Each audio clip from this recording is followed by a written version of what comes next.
All right, so in your most recent session, you guys faced off against the Crypt Guardian, which swiftly targeted Finn, grabbing him and then vanishing into the shadows. And then, amidst all that, Ivanka the Soulless appeared on the platform above and basically called down Flame Strike on you. And she raised her hands into the air and she animated one of the large piles of corpses into essentially a zombie swarm. A fierce battle unfolded with neither side gaining a decisive advantage. Praeton, devoted to the Raven Queen, performed a miraculous feat by returning Finn's soul from the underworld, bringing him back to life. However, Ivanka banished Kale from the demiplane of dread, shifting the odds heavily in favor of the forces of Orcus. Cuck's decisive blow on Ivanka disrupted her concentration, allowing Kale to rejoin the fray. The party fought valiantly, with Kale unleashing a barrage of arrows, Wind displaying unwavering faith and courage, Finn casting powerful spells, and Cuck wreaking havoc among the foes. Through resilience and the intervention of the Raven Queen, party members were repeatedly brought back from the brink of death. Eventually, the party emerged victorious, securing the coveted Skull Mythalar fragment from the contraption and discovering more journal notes and a mysterious vial of blue and purple swirling liquid. So, I don't know if anybody has actually had a chance to read the wall of text in the in-game chat, but Yes. Yes. Yes. is there anybody that has not? No, I I have. think I've read most of it. Okay, all right. So, I created a couple of note items for you all. I'm going to share this one. This was from before you went to the crypt.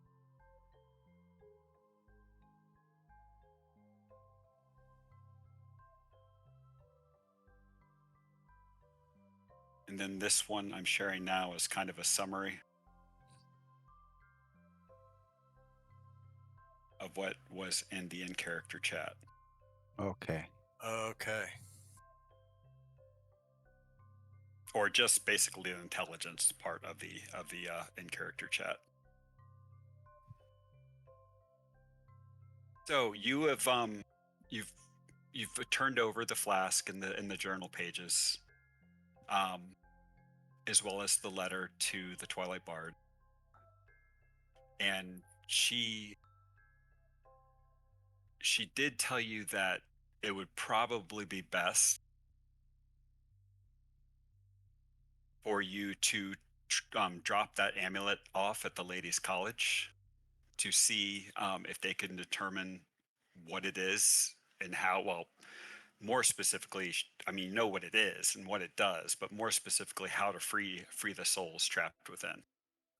Yep. Because even to the Twilight Bard, it wasn't apparent to her as to how that could be done. And if you recall, one of your former party members is trapped inside there. Mhm. Oh, that's right.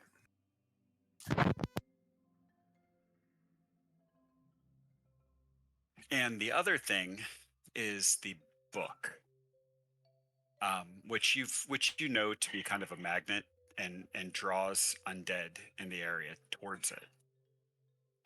She suggests that you take that to the Vault of Sages in Silverine. Mhm. If they don't want it or they can't take it in, they would at least be able to figure out the best way to go about destroying it.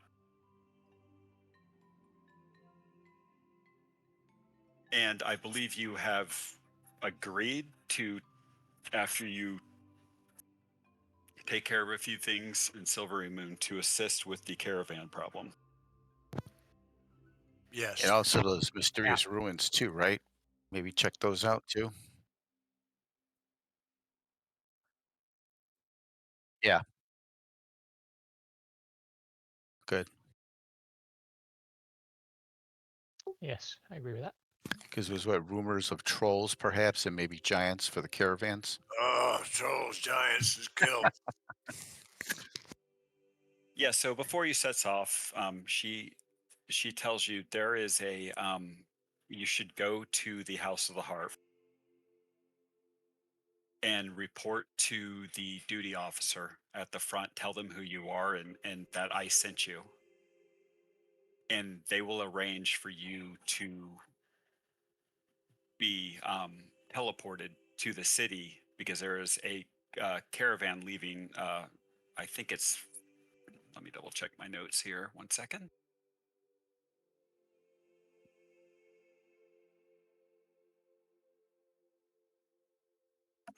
Damn thing about notes, you can never find them when you want them. That's right. Tell me about it. You get them all lined up before, and then after the game, you find them. Exactly. There is a caravan that's supposed to be leaving in 4 or 5 days from Citadel Felbar, which is it's basically a hill dwarf city. Oh, Brethren. yes. And the odd thing, as you'll recall, Lady Twilight telling you, is that most of the caravans down the roads are not being molested. It is only things that are supplying the Harper faction. It's almost like they have somebody on the inside that Ah. is giving up intelligence, like a traitor. Knows about Yes, them. the mole. And it doesn't matter what's being transported, everything's being absconded pretty much. Yep. So the idea is for you to basically take over as the caravan guard to see what happens Okay. and prevent it from not only being robbed and ransacked and people murdered, but trying to put a stop to it altogether. Mhm. Like, is it a regular schedule for the caravan, or is it like just once in a while? Like, It's not like a regular trade caravan. It's the what is going on. You based off everything that Lady Twilight has told you, they're going to be moving operations away from Elven Tree because of the proximity to Hillsfar, and the red plumes are showing a lot of interest in the going ons in the forest, and they're just too close. So they going through the wall of text there that I mentioned earlier. Basically, Lady Twilight pulled her cottage back from where it actually was, which causes it to unmask it. Basically, unmask that veil that was over it. It was actually in a pocket of the Shadowfell. That's why it couldn't be seen from the outside. But now it is firmly Wow. in the forest on the prime material plane, which is what you gathered from what she was telling you. And they're going to be moving and basing their operations out of that location now, rather than Elventree. Okay. So, with everything that's going to be going on, they're going to need a constant influx of supplies. And Mithril Hall and Citadel Felbar both have good dwarven craftsmanship coming through. And there's certain items that are going to be useful and fighting the Red Wizards and fighting all these other factions that are going on, as well as dealing with the other groups of people that are basically doing the same thing your party's doing Sure. in the area. So that said, I take it you're going to be going into the city now. yeah, I want to do a bit of shopping, get some arrows and stuff. Yep. Is Lady Twilight still here with us talking? Yes, if you have anything you need to ask or say to her before you take off, that's fine. I was going to ask I'm- her about the caravans. Would there be it's one thing to stop the attacks. There's another thing maybe to send a fake caravan and actually see where they bring the materials to see if that's the cause. Is that something of interest that we should pursue? Maybe having a fake setup, having it stolen and see where they take it to? Well, that is an interesting proposition, but you do realize that even with the fake caravan, there are caravan drivers and guards and lives that are at risk. Correct. And I would rather not risk that. I would rather All right. you guard an actual caravan on its next departure, and frankly deal with the problem for me if you can. I need all of my people here now. If we can find out where it is, maybe by taking a hostage or something, that might be in our interest too. Maybe that's the way we take it. Yeah. Well, I was just about to say that, Prayton. Yeah. You have a very skilled tracker with Yeah. Okay. Cool. And giants leave big footprints. Yes, they do. They're very heavy when they fall. Yes, they are. you. And That's why I have my new helm. and frankly, in addition to these runes, I'm quite concerned about the black dragons in the area. It's not like Taz McKella to be surprised by another dragon that way.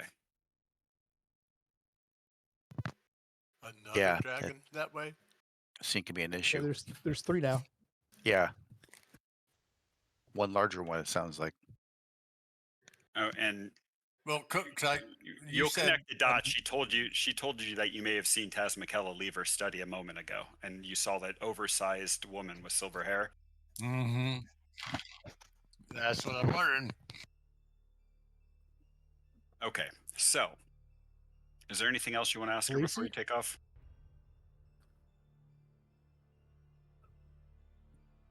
Nope. I think we're Feels good. off to the mall. Okay, so Maybe a long rest. did you not get one? Okay, yeah, I'll definitely give you a long rest. Oh.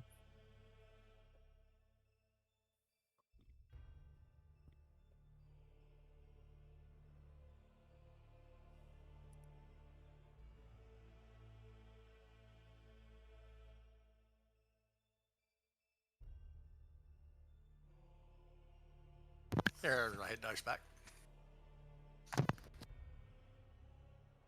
Okay, so I believe I reshared the map just so you get an idea of where you actually are, where Silvery Moon's at, where the 2 cities are that caravans are coming in and out of.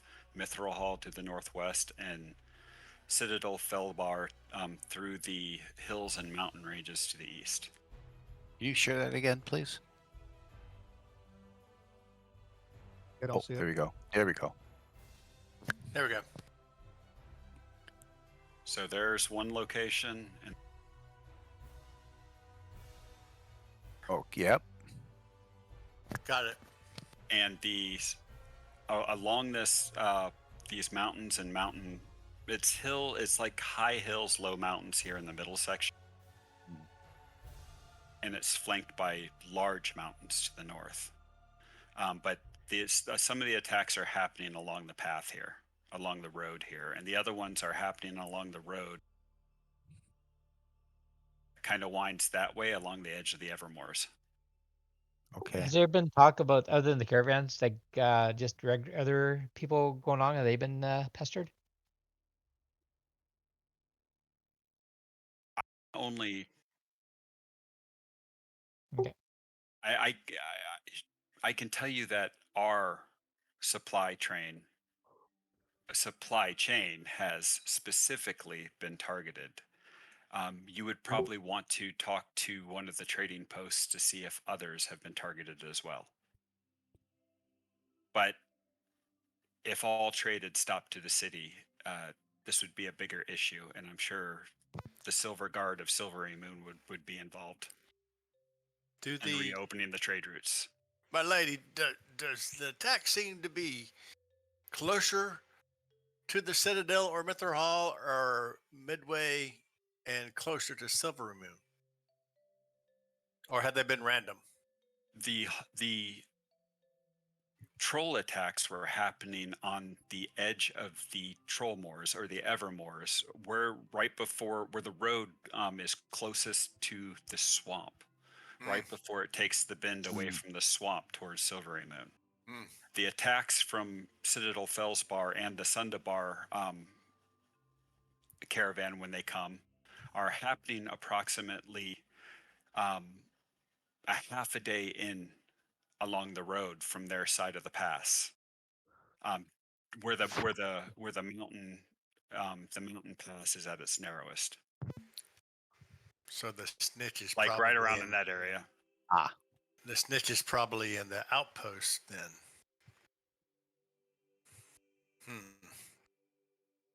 All right. Let's see what we can do in Silvery Moon and Okay. then yeah, just Citadel Felbar, I guess. So Citadel Felbar is ran by King Emrys Warcrown. He is the the hill dwarf king there. There are roughly right now, I believe there are roughly 7,000 dwarves living there. Hmm. And would guess most of you know what Mithril Hall is.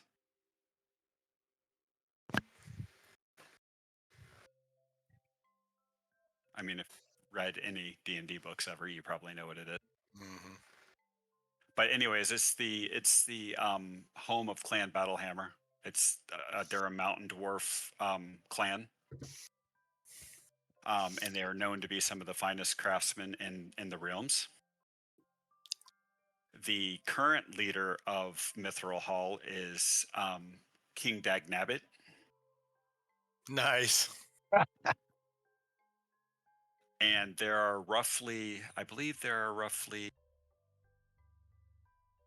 I want to say there's probably 10,000 there, give or take, including non-dwarves.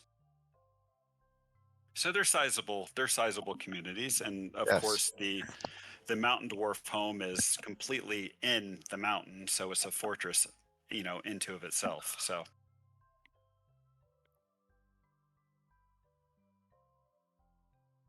all right, so what do you guys want to do in Silvery Moon once you take off? Well, yeah. And if I recall correctly,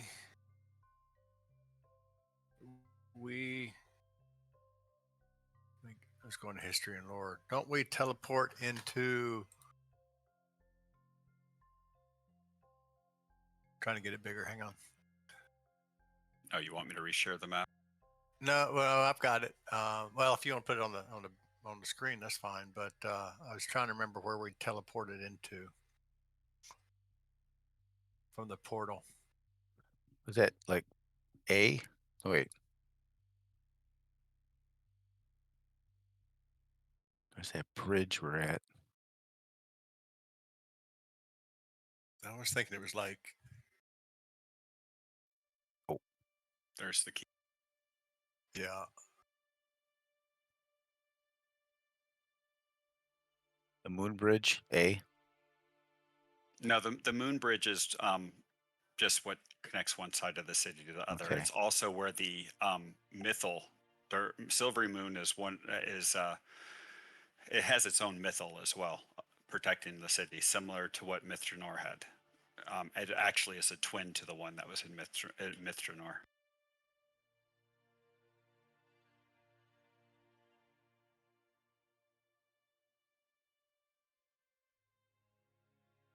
Yeah. So we need to go to. We need to go to the college, and we need to go to the sages. And So H is the sages. yes. And E is the college, if I remember correctly. The Lady College, yes. Yes. Said I can't remember. Do we teleport into the House of the Harp or No, the portal's outside. Hold on a second.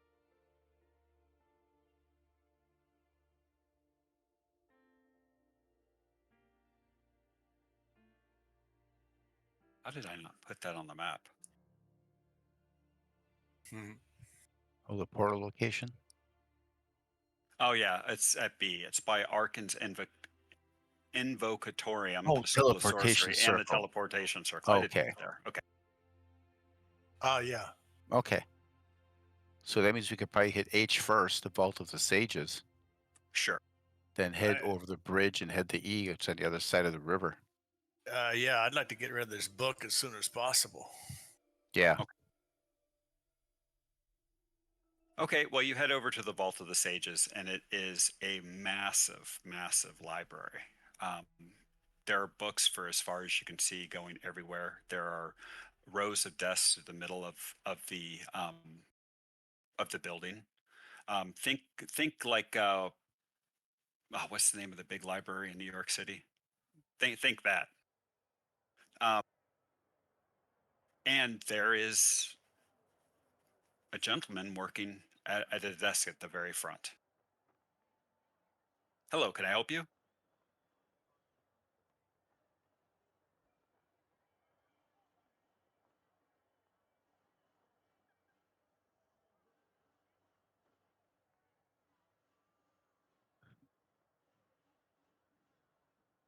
Well, let me see what you've got, and maybe I can find somebody to help you or direct you as to where you need to go. Don't open it up.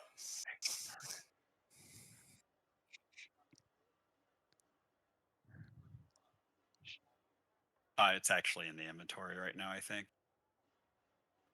Is it? Let's see.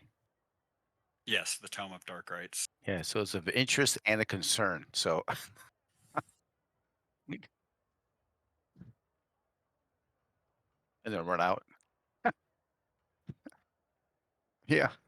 It's all yours now. When you set it down on the desk, he looks at it, and you can visibly see his skin go pale, and he just slides his chair backwards several feet. Cook says, yeah, right. See? If you knew what it took for us to get it, you'd slide back further.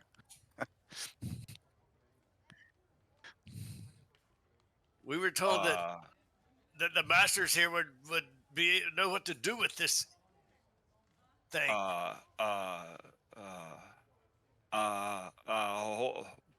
Wait here. I'll be right back. And he goes scurrying off. Scared the bejesus out of him, didn't it? You sit around for about 5 minutes, and you see him coming back, and he is drenched in sweat, and he's out of breath.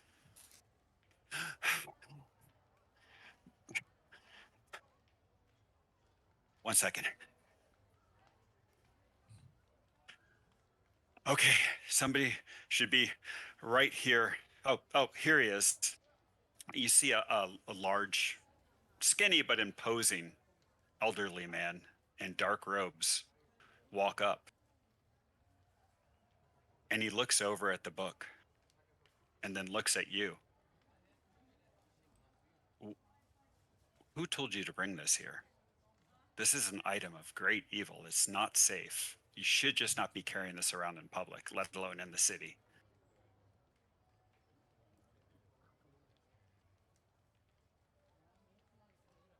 Abode. She had the same concerns you just mentioned. Don't open it up. Lady Twilight sent you. Well, that explains a few things. She's constantly sending things of, well, let me just say, questionable and or dubious intent to the library. Well,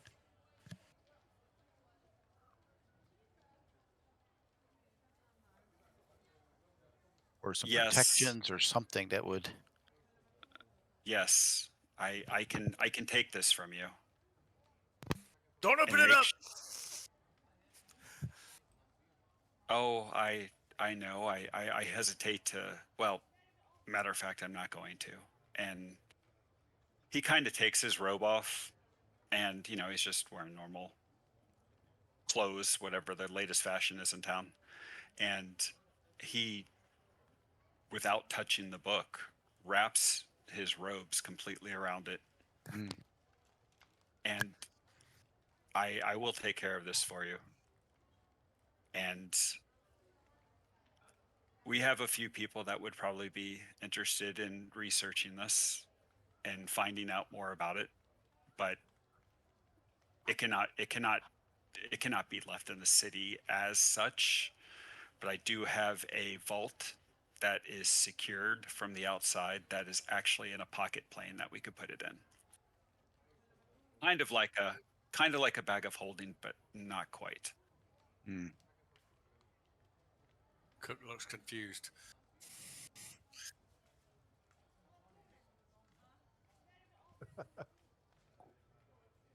Well, I would definitely check out possibly the Shining Scroll Mm.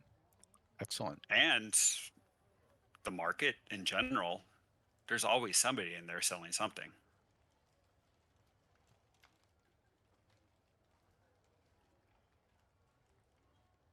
And is there anything else you needed from me? Cook starts walking away. Good luck. All right. Well, thank you. Tag it. I think. If we find anything else, we'll be back.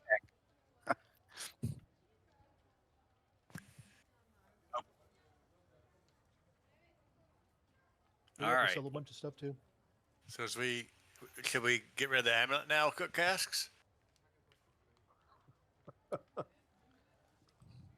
I don't like holding on to this things.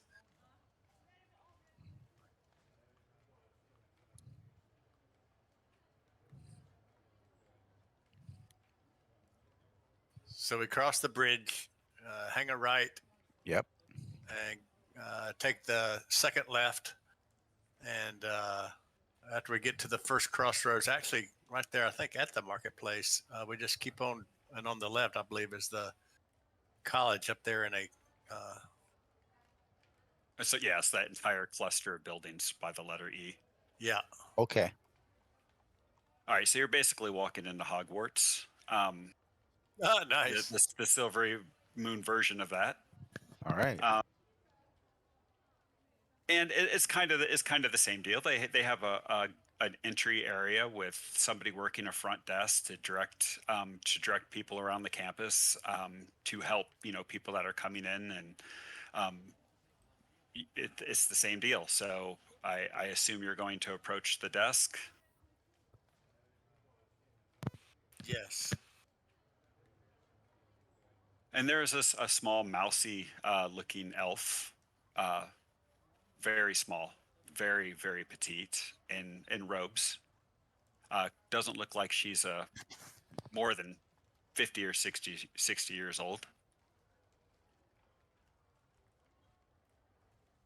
What can I do for you?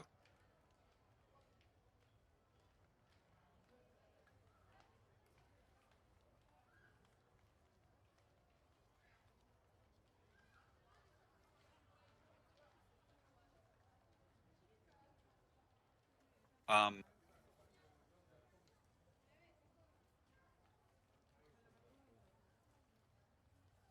so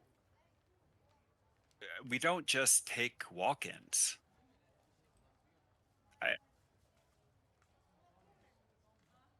oh, well, why didn't you say that to begin with? I'll be right back. It's more dramatic. She just stands up and walks over and grabs it's an ornate stone sitting on the edge of the desk. And you see her whisper a couple of arcane words into it, and she starts talking at the stone. Sir, there's people here. They said the Twilight Bard sent them something about an amulet. Uh, I know you work with her a lot. Could you come take a look? You don't hear anything. Sure, I'll let them know. She sets the stone down and walks back over to you. And she says, "You can leave it with me. Um, she sent word ahead that you would be coming, and my master knows what he has to do. he did want to tell you that from the initial round of looking into this, just based on the descriptions, we believe this to be the Undying Amulet of Orcus. Cook visually shudders.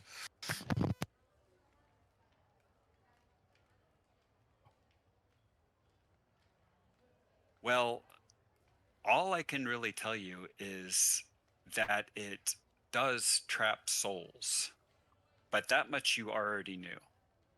Yeah, we got a friend in there. I'm well aware, and we will do our best to try to learn the secrets of this and how to get all the souls trapped within out. Reverse it. Excellent. Assuming it is safe to do so, of course. Who knows what else is trapped in there?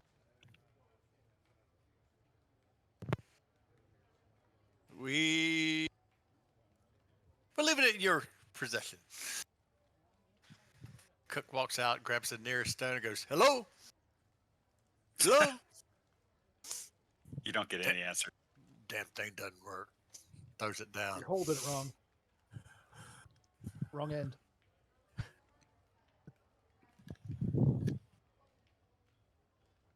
That's right. There's no Okay, reception so- here for the stone. That's right. I got no service. That's right.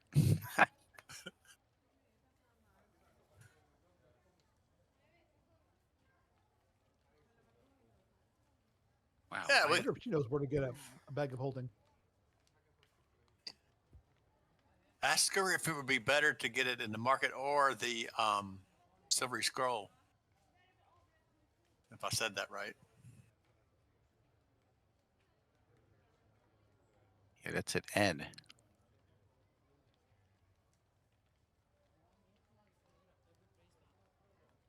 Okay, so for general shopping here, I mean, you guys can check. You can check Optim's Blade for weapons.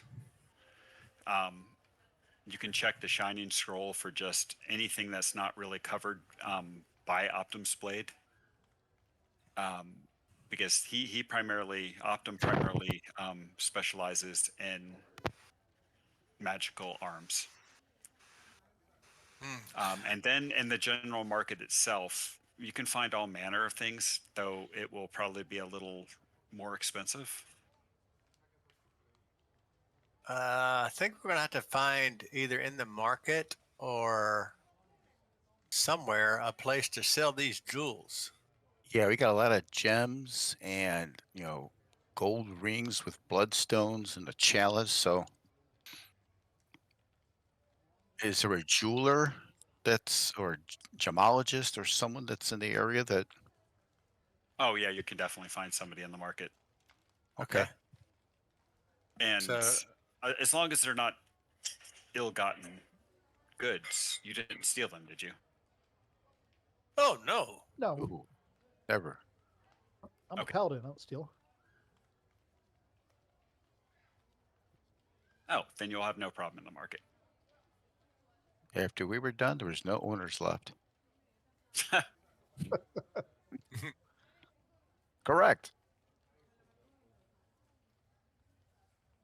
So maybe we do it as a package where we just offer all these gems as a group and see what I- price we can get for them. Yeah, I think so.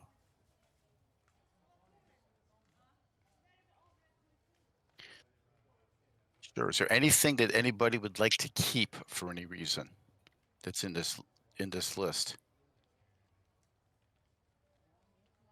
I mean, there's some mundane stuff in here, like the shield, the sack, the leather. Well, the yeah, and those sword. we could probably go to armor for that. But I mean, is there any of the gems have a that sword. stand I'll out show the where cell. someone might want it for a trinket or maybe for trading in the future?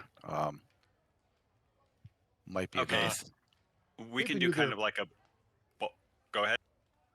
If we knew their value, someone might want to hold it instead of carry around the weight. But I don't have a weight problem.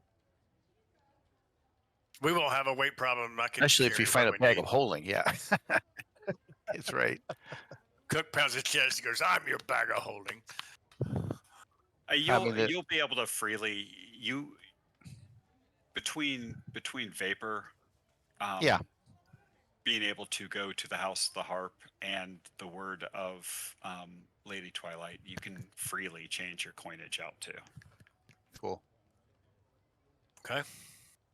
I mean, it looks like the most valuable item might be this gold ring with the bloodstone. Any reason to keep that? Or I can't think of anything at this point. I think there's more valuable things that we can buy. Right. All right. So if Okay, we head all to right. the nearest gemologist, I think what I would do is I would just kind of lay everything out, from gems all the way to any kind of jewelry, and just offer the whole package and see what the offer might be and what may actually uh, focus the attention of the merchant. Like, oh, he really keys on certain areas. Try to notice where that is. Let's just open our own shop. There you go. Yeah. Okay, so you're going to negotiate the prices, I would assume, because you have the best Sure. Sure. persuasion and the other bonuses you get as well with that. I don't know if you remember all the way back to character creation. Boy. No, not offhand. Yeah, I might have it in you my get extra notes. you get extra influence in Silvery Moon because of your Okay. Oh your yeah. background. Yeah. Let's see. So what I need you to do then is you will throw your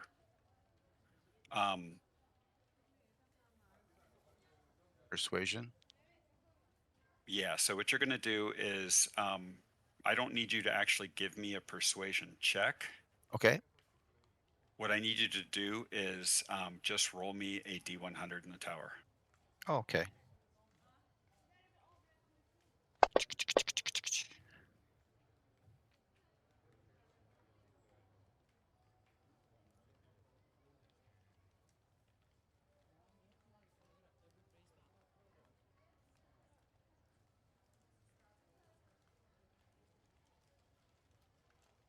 Okay, now give me a persuasion check, please.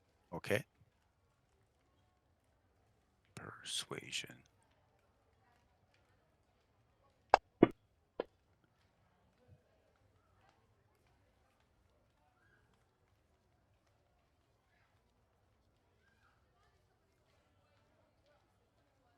Well,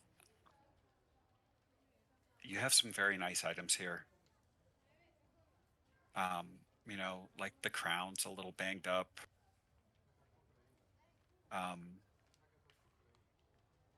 But I think I think I can move everything fairly reasonably.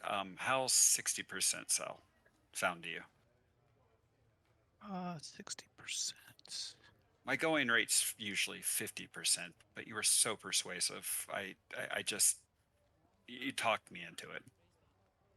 And the gentleman's name is, what's his name? Or does he have a name? No, I Okay. can't think of one on the fly. Well, Mr. No. Yes, My his name name is is Mr. Vapor, No. and I would like to continue our I will accept the 60%, and hopefully we can do business in the future. We come through Silvery Moon quite a bit, and you'll be my first choice for selling those in the future. So I'll go with it. And I can include a dwarf if you'd like to. Huh? Hey, Cuck, you got to Slightly stay here used. for a week and do some. All right. I'm going to go ahead and distribute the coins. You sold it all for 1287 gold. All right. Is there anything else you want to sell while you're here? I've got my old sword and shield. Okay. They're not worth too much, but Cook pulls out the drift globe and says, "Do we want to keep this?" Oh, keep that. Okay. Yeah, Vapor stand. He mentions that we should keep that. That came in handy occasionally. Okay. there's- I need to make that as I need to code that thing.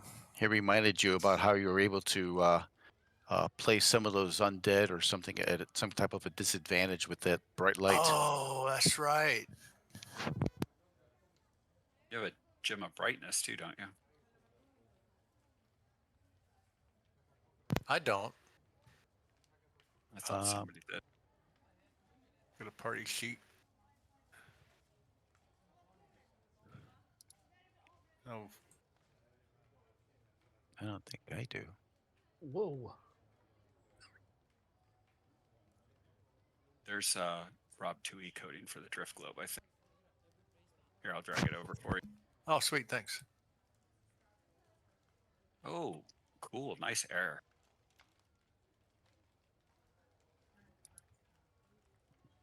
Oh, Huh, but it, all right. it went in. Yeah, I don't know. That's weird. It threw an error message for me when I dragged it over. But okay. It worked. There it goes. All right, so you're going to try to sell your old weapon and armor. Looks like I've got a shield and a longsword I don't need. Okay, drag it over and Just into the party sheet. yeah, that's fine. I'm gonna buy a few bundles of arrows. I'm just player's handbook prices. Yeah. Okay, is there anything special you guys are going to look for while you're here?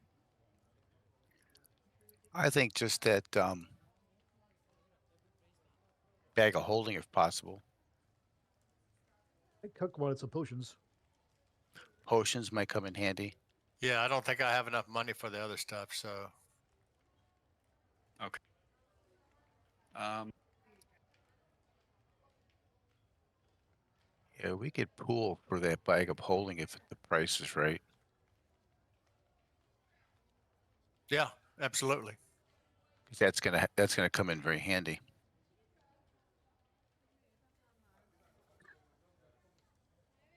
Praeton. Dwayne, while your character was checking his bag the last time, he noticed that leg is now gone. But the rest of the items in it are still there.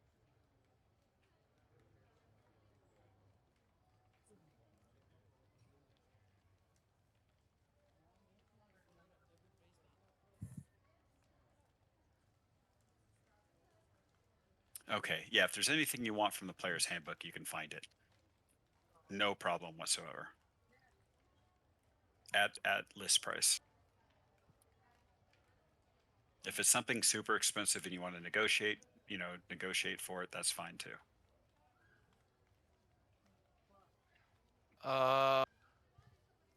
Probably have 700 gold if you guys want to buy potions or stuff.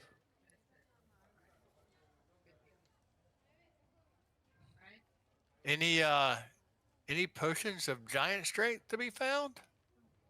Hold on one second. Win, just add 45 gold to yourself. Okay. And let me do the bag of holdings uncommon, right? I think it is.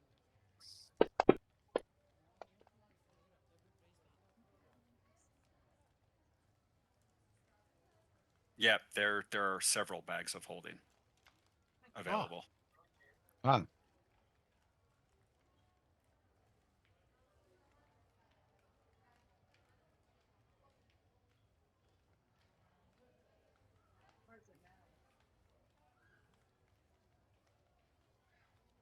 Several. Well, we just put one inside the other. Yeah, that sounds like a good plan. My God.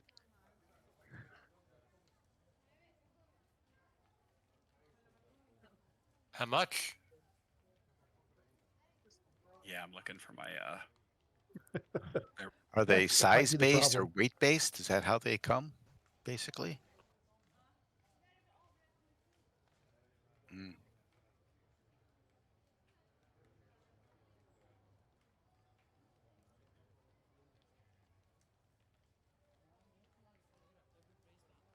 number in 5e, to be honest with you. Yeah, I'm not a 5e expert. No, they dumbed down the bags of holding, so they're all basically the same now. Um, yeah, it's one of those things I have to look up, even though I have one on one of my characters. So a bag of holding,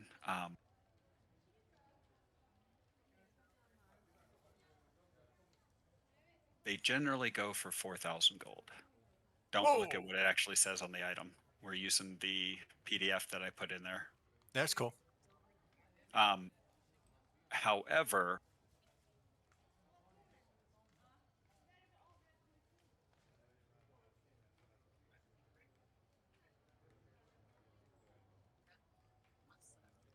give me a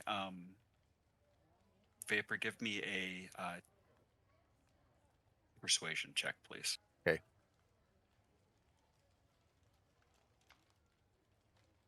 We'll try to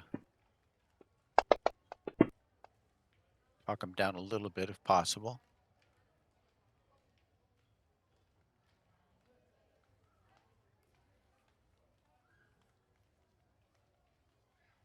So, as you're one of the merchants in the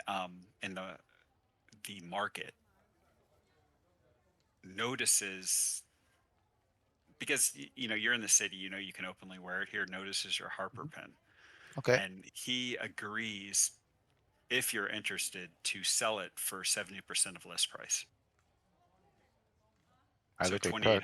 2,800 Yeah, I'm gold. not sure we're going to get a better deal than that. I think it'll come in handy. Buy it. All right, let's do that.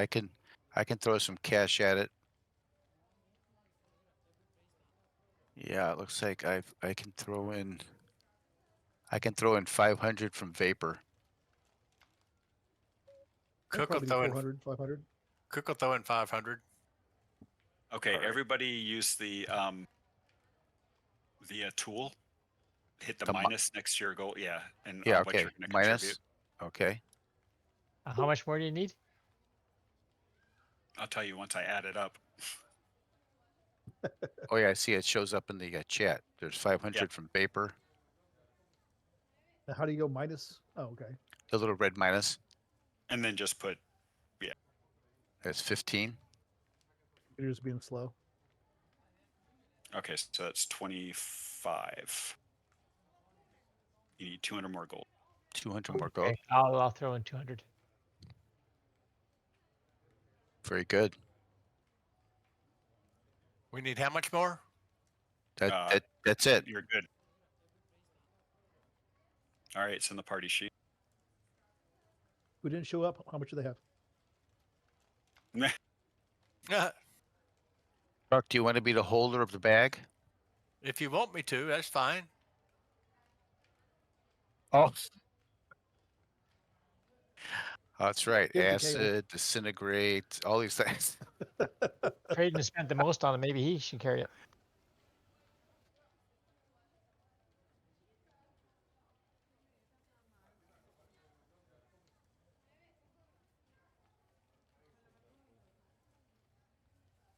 Does it mention a capacity on this particular bag? What's in the description? Oh, okay. 500 pounds. Bag weighs 15 pounds. All right. So I guess I'll be looking for a couple of potions of greater healing. Those you can definitely find. Potions of greater healing. Yeah, I see potion of healing in the items, but not greater healing. I don't think I drove over. I drove over it. Yeah, Oh, let mine me just look at don't that. say. I think I drove over normal healing last time because I don't have greater healing. Yeah, so a potion of greater healing. You can basically get that at cost, and they will be 75 gold each. 75 gold each. Oh, okay. I'm gonna Oh, buy. yeah. I'm gonna buy 2. I can buy And one. platinum are 10 to 1.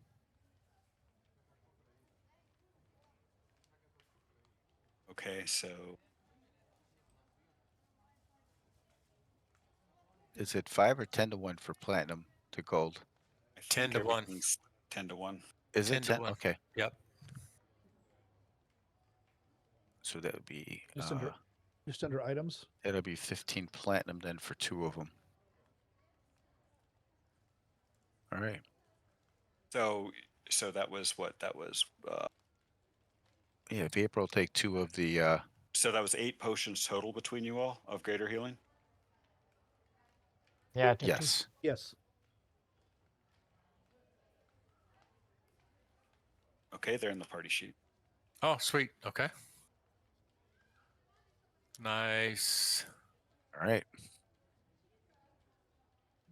Did Finn want anything? I'll let him do his shopping when he's around. We can Okay. retcon that. I thought maybe get a potion of invisibility or something. Fly, Okay, something magey.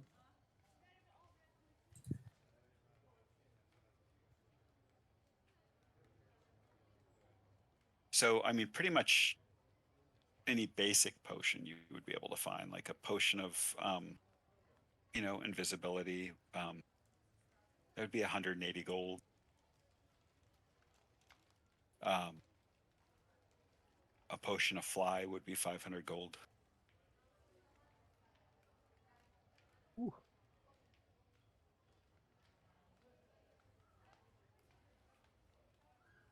There are no potions of giant strength available. Okay. Not on the open market anyway. All right.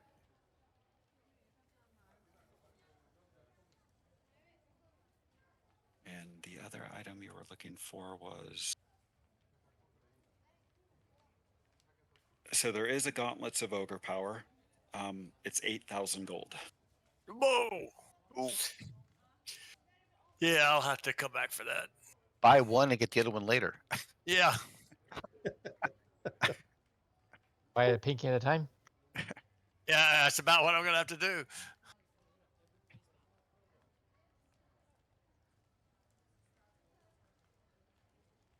Okay, is there anything else you guys wanted? I don't need much. I'm good. No, got arrows. Yeah.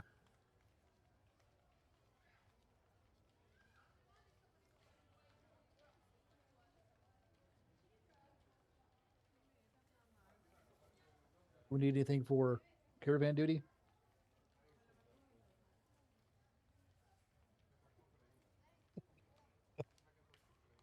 We just had one.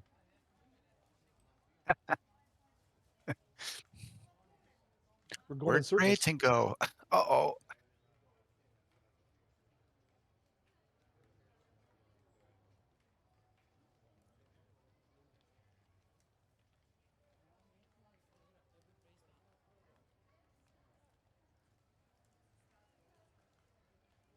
House of the Harp.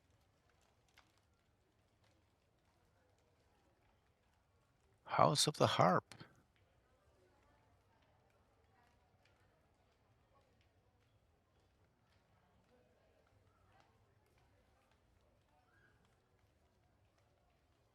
Okay, so you go to the House of the Harp. You report to the duty officer, and you let him know what Lady Twilight told you, Right. and he's waiting for you. And you guys have spent a couple days in the city. It takes you a couple of days to track down some of these items Sure.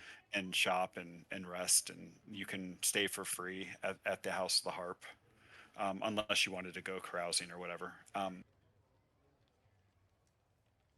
And he leads you back into a back room where there is a teleportation circle, Okay. and he asks you all to stand inside of the teleportation circle, and then leaves the room. A couple minutes later, you see another gentleman walk up, and he goes, "So, Lady Twilight sent you, and you need to go to Citadel Fells Bar." Well, never fear. Harold Three Strings can take care of this for you. He's obviously talking about himself. Ah, very And good. he spends some time casting a spell, and the Bardic College falls away, and you find yourself in Citadel Fellsbar, inside of a small room with a door. It's a 10 by 10 room. We're all packed in there, huh? Oh, that was You're all cool. packed in there. Whoa. Well, whoever's whoever's closest to the door, open it. See, like 5 arms trying to 6 arms Okay, so you open the door and you busting find out.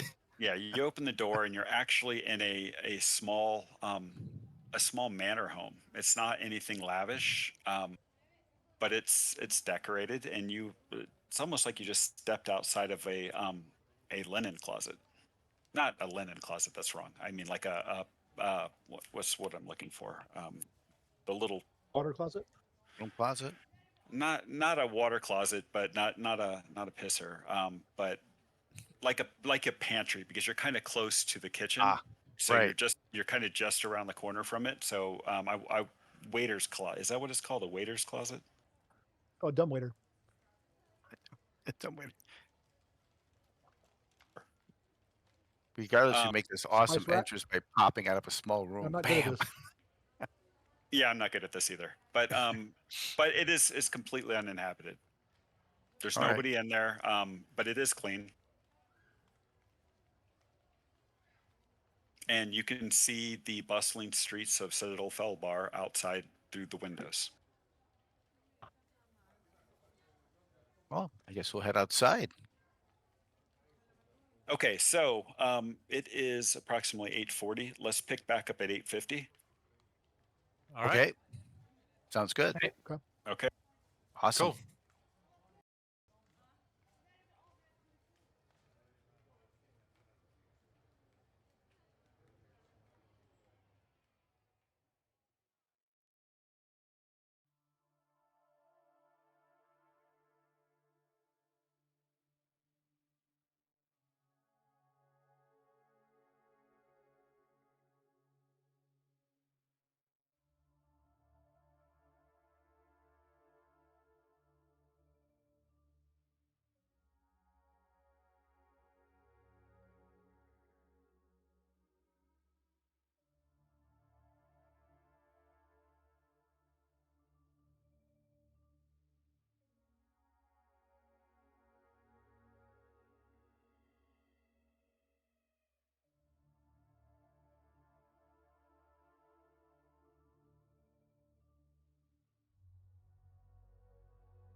More officially, So back?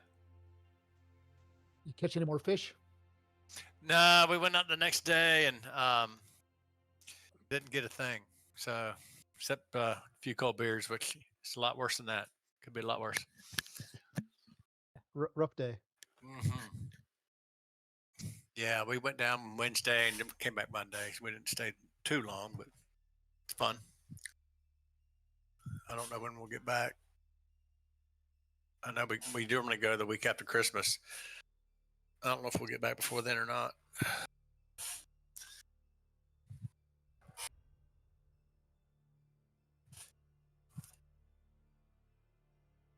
You guys doing anything for the holiday or anything for Thanksgiving coming up? Trying to figure out where my kids are. They don't have any answers. Yeah. How old are your kids? 20, she'll be 24. He'll be 22. Okay. Okay. Both of them out of school? He's out of school. He's still in school. I got you. Okay. She works for the Humane Society. She Oh, really? does events for the Humane Society. I got you.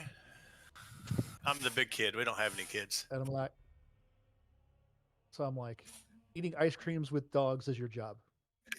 Yeah, exactly. He's like, no, I'm the one that sets up the ice cream party. I'm like, oh, okay, big difference. Yeah, big difference. Yeah. But you eat ice cream, right? Yeah, she's still got ice cream. That was the point. Exactly. Have you guys always been up in Virginia? No, I'm from Illinois.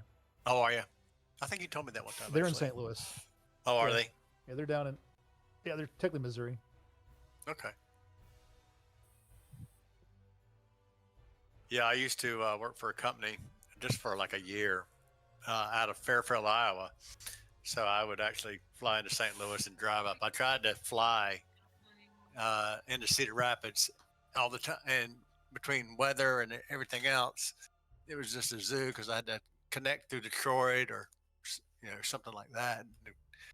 I was just like, by the time I sit and wait in the airport, and do all that kind of crap, I can fly to St. Louis and get there before the connection would get there. Crazy, isn't it? Yeah.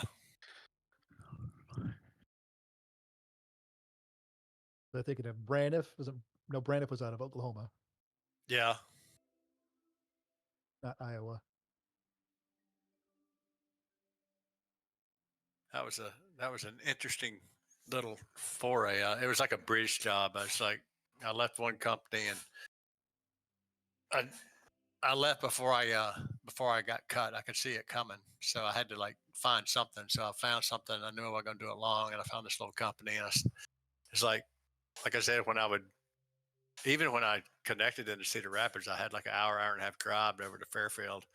It's like the first time I've been on an interstate that has the crossways for the farm equipment. I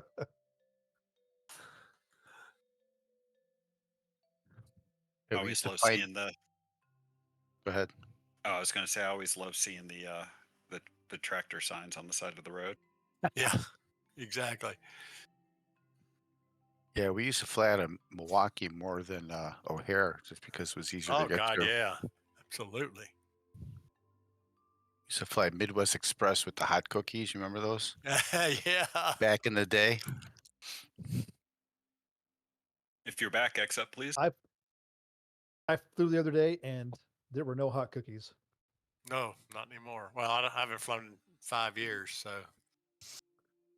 I don't I do used it. Don't. I used to do 50,000 plus a year, but now, Jeez. obviously. Now you don't want to fly anymore, huh? I've done my share. Oh, there's no. Yeah.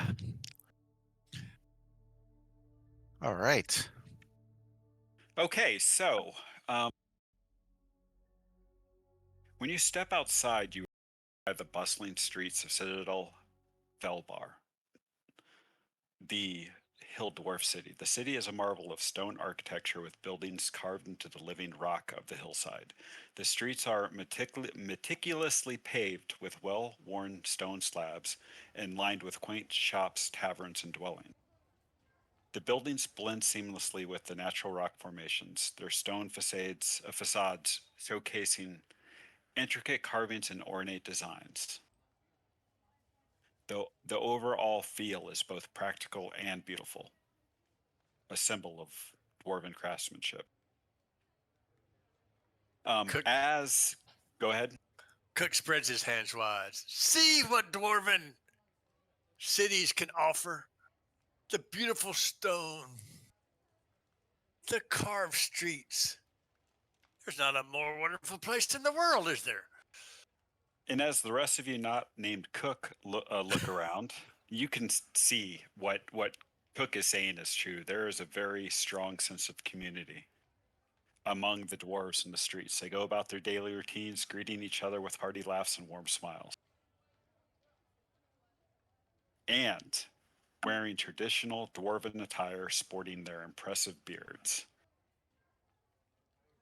As you walk around, it is kind of clear to you that there is a market to the north, and that might be a good place to figure out where the caravans come in and out of. Would Are you we like to being? go that direction? Yeah. Are we? Are we You're not bringing? sure exactly where you are in the city is the problem right now. Ah, Okay, so the guy that greeted us out of the portal just was in charge of that and let us go.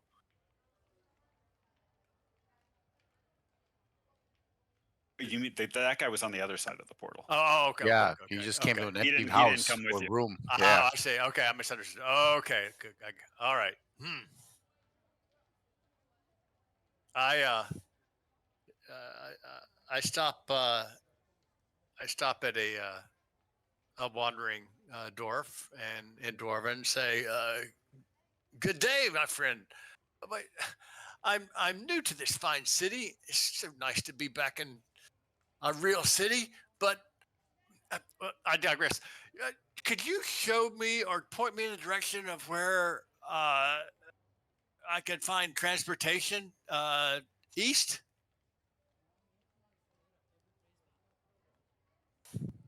West, but yes. Yeah, west. The other east. We It is well, Cook. And he looks at his fingers. He goes, "Oh, I'm sorry. That would be west." well, all common transportation. Well, you could probably get on with one of the trade caravans if you just go past the city center, past the Great Forge. The market is just on the other side, and the trading post where the caravans come in and out of near the gate is over there, and he points you in the direction. Oh, I see. Thank you. Have a great day. So, And are you going to head that way or what? I turn to the group and go, "It's over here." And I point the way the guy pointed. Okay. Okay, All right, great. let's go. So, as you're Lead walking down on. the streets, at various points around the city, you see guards in sturdy plate armor, bearing finely crafted weapons, standing watch at various places, and others patrolling the streets. The citadel has very impressive defenses. Um, Off on the horizon, as you come on a high spot on a hill, you can see very tall stone walls and fortified gates, and you can see the glint of dwarves patrolling the walls. As you continue walking in the direction you were told, you come across the Great Forge. It's the centerpiece of this great city. It's a massive open area where dwarven blacksmiths and craftsmen worked tirelessly day in and out, and you could hear the sounds of their hammers ringing against the glowing anvils. And the sound of clanging metal and the sight of glowing molten metal being poured from crucibles. It just gives the entire area, the entire city, an air of industriousness. As you Have you continue ever heard on, anything finer, my friends? yeah, clank, It's clank, like a it's clank. like a White Snake video. Right.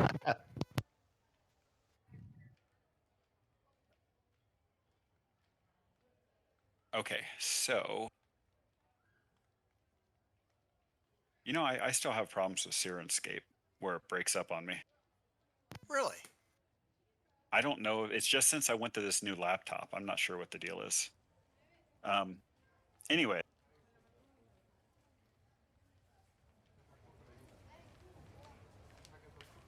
where were?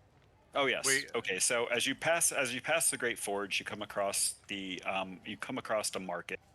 This vibrant market square offers an array of goods and services. Merchants peddle items ranging from precious gemstones and masterfully crafted weapons to intricately designed jewelry. And then there's a few food vendors that sell hearty dwarven-sized portions of roasted meats, meaning twice of what a human would eat, root vegetables, and tankards of all kinds of fine dwarven ale. Ooh. Nice. As much as I'd like to partake, I think we could go find the caravans. Yep. Go ahead. Agree. I asked Vapor, do you, in a kind of a quiet voice, do you see any harpers? I'll look around. I don't know if I notice any or not. You wouldn't really be able to tell, right, in the busy streets. Yeah. But you can See a give me lot a of dwarfs, perception though. check to see if somebody's looking, like following you or anything like that, if you want to. But There you go. Let's see. Yeah, see if anyone's taking an interest in the fact that we're kind of walking around town.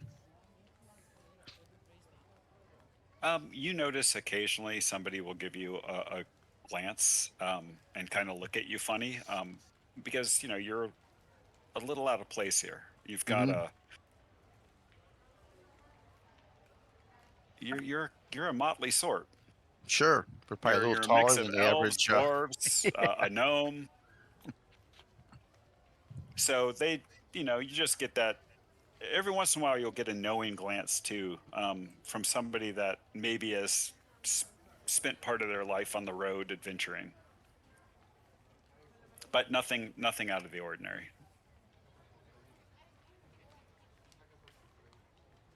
So, as you continue to proceed through the bustling streets, you finally reach the trading post area. It is a prominent structure in the city. It is a large stone-built establishment with a sturdy wooden door adorned with intricate carvings of dwarven craftsmanship. The building exudes an air of resilience with its thick stone walls and robust wooden beams. Above the entrance, a wooden sign swings gently in the breeze, reading Feldbar Trading Post. It's in both Dwarven runes and in Common. And it depicts a wide selection of trade goods, including gemstones, weapons, and herbs, as part of the artwork on it. The exterior of the trading post is abuzz with activity. Dwarven merchants haggle with customers over various goods, while travelers from far and wide peruse the wares on display and try to hawk their own wares. The atmosphere is one of a lively exchange and commerce. What are you doing? I turn to Vapor and Go in. Prayton and say, how do we tell if we're getting the right caravan or not? Well, don't we know where they go to? Oh, I guess Or Silvery to and Moon. from? Yeah, I guess Silvery Moon would be. Yeah, okay. All right, so what are you doing? We walk We in. look. Oh,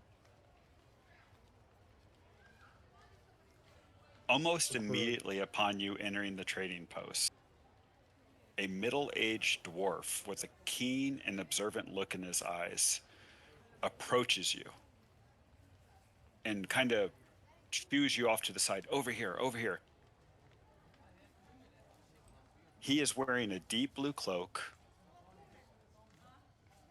and he pulls back his collar a little bit, and you can see Ah, a golden harp symbol. ah. And he looks at Vapor. I'll Hi, acknowledge him. hi, my good bard. I was told to be expecting you in your party. My name is Barrington Stoneforge. So Stoneforge. yeah, so he has a salt and pepper beard. It's well kept. Um, despite it's long, it's very well kept, and he's very well groomed. But his clothes are worn, like he spends a lot of time on the road.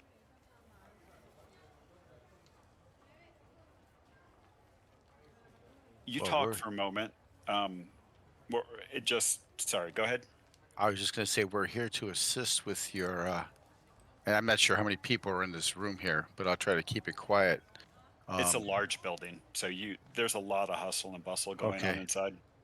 We're here to kind of help assist with your caravan problem you're having. Yes, I know, and your help is welcomed. We can't get anything out of the city without it being hit. And we've lost many a good dwarf in trying to do so. Um, Is there a place we can talk, or is this okay here? uh, we're fine here. Just let's perhaps move over to the side a little bit, like we're All right. conducting business. Sure. And you just all kind of shuffle off to the side, and there's people talking and haggling, and groups of people discussing things, and um, guards being hired for caravans and so on. There's a lot going on inside of this building. And he explains to you that the caravan is set to leave at first light tomorrow,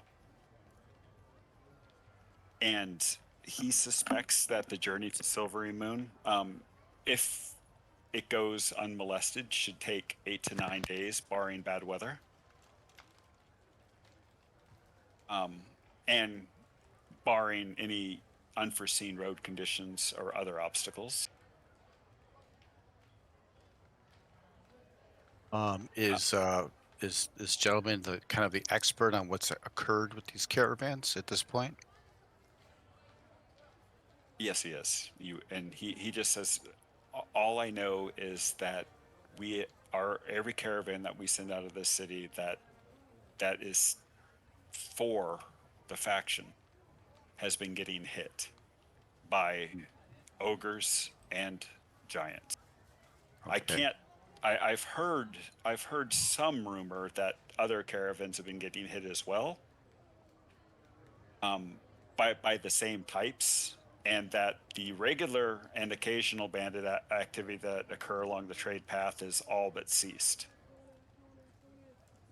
Are there There, any witnesses or survivors that we can talk to?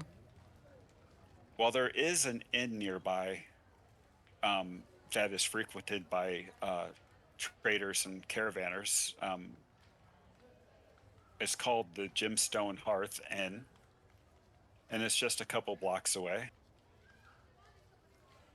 It has a stellar reputation among the traders and caravanners and adventurers passing through Citadel Felbar.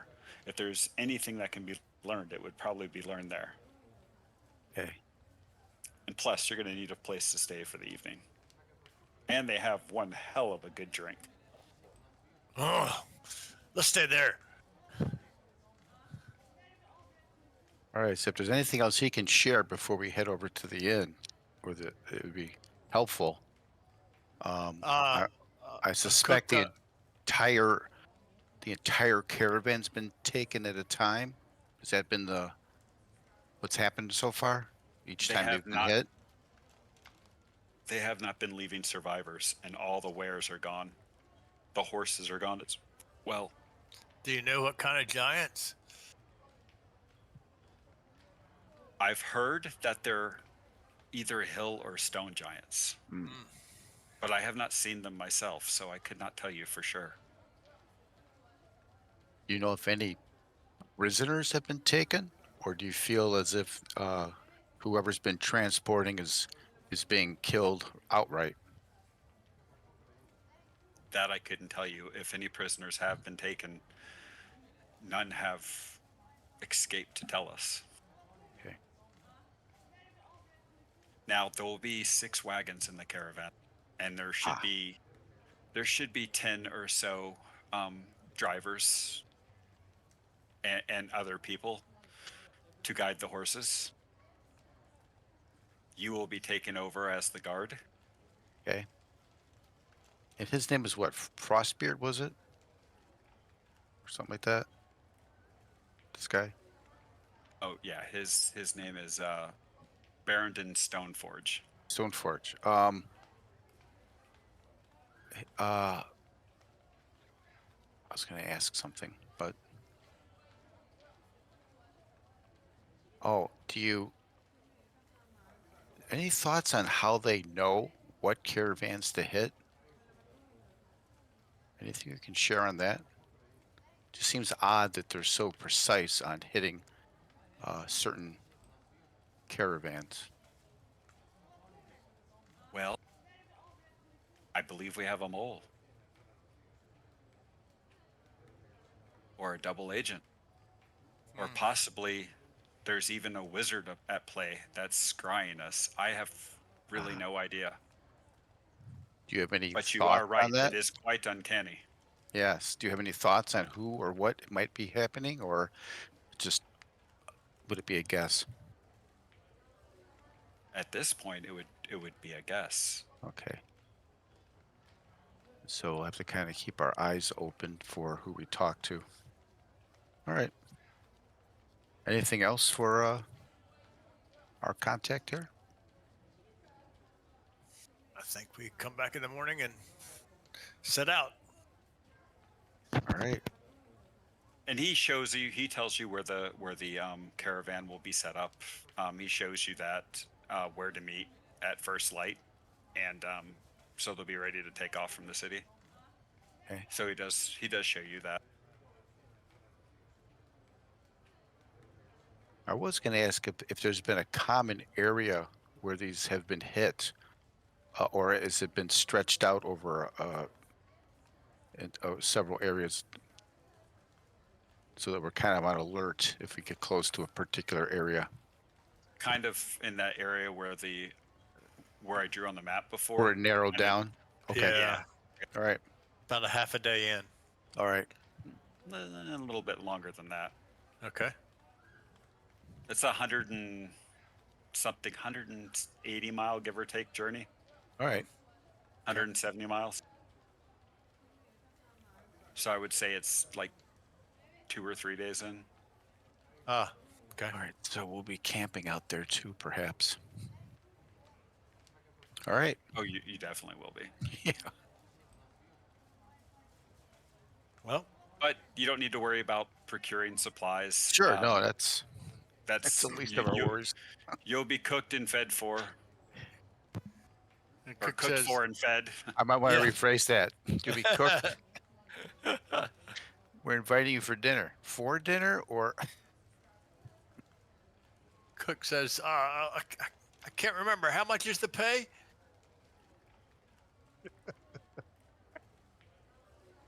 He looks at you and And he squints. smiles. And he smiles.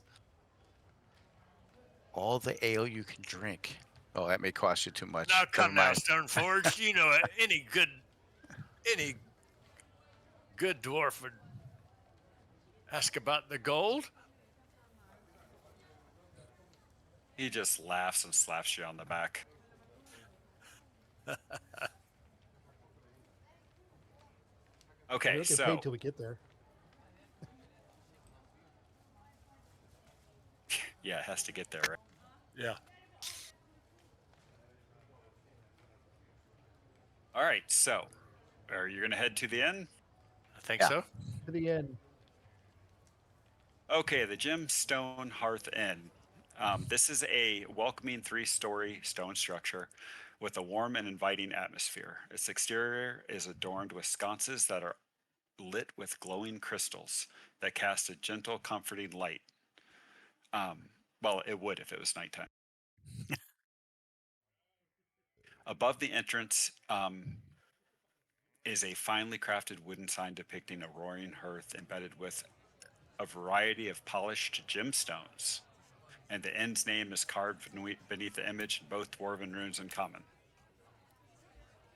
The moment you enter, you're embraced by the cozy warmth of the common room. The walls are adorned with dwarven tapestries, and a large central hearth set into a stone alcove cackles with burning logs. Glowing gemstones are embedded in the hearth, casting a radiant, multicolored light about the room. It's a place where the fiery essence of a dwarf's heart meets the allure of gemstones.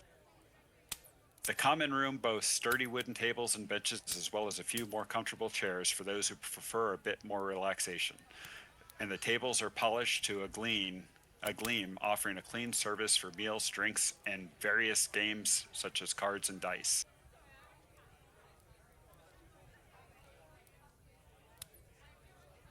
What are you doing?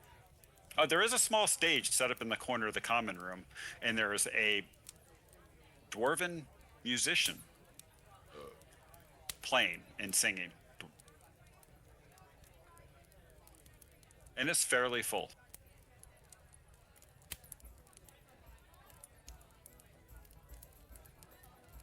All right. So if you want Time to, to make some money, Vapor.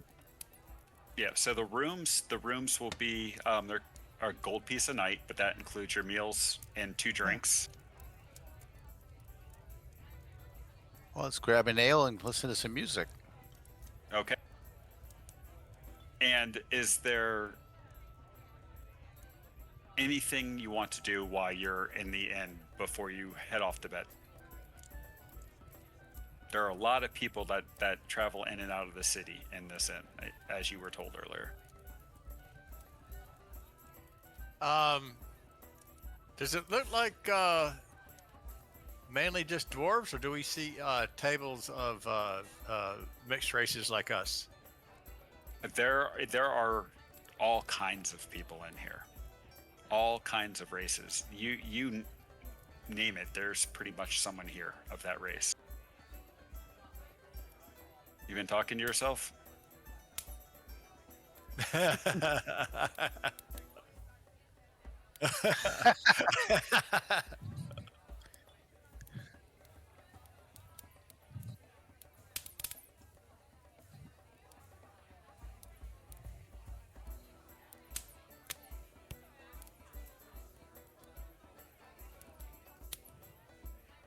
Oh, very good point. So you kind of listen in and hear the conversation. I'm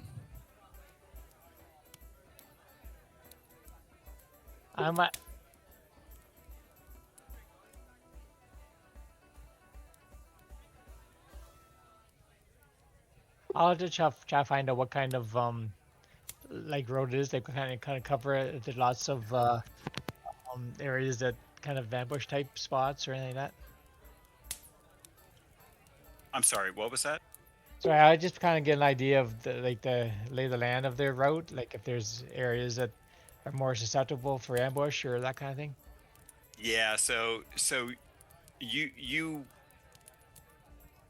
would gather from just looking at the like maps and stuff in the trading posts that it is that section, like the middle section between Citadel Felbar and Silvery Moon.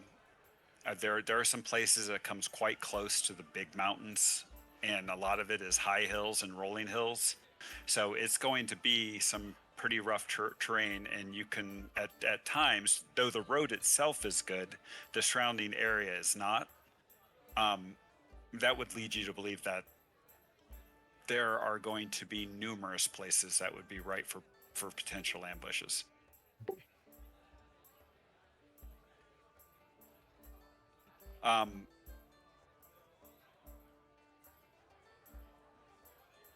Freyatin, give me a D10 in the tower, please.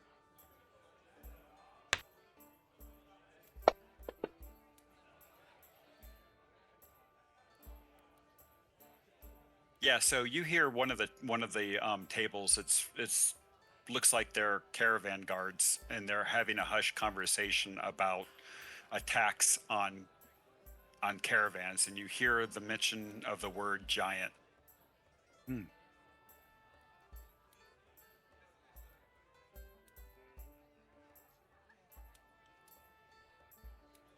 There's a couple of humans, couple of elves, more dwarves than anything else. It looks like basically a caravan guard, like the whole the complement of a caravan guard sitting around a large table. There's 8 of them.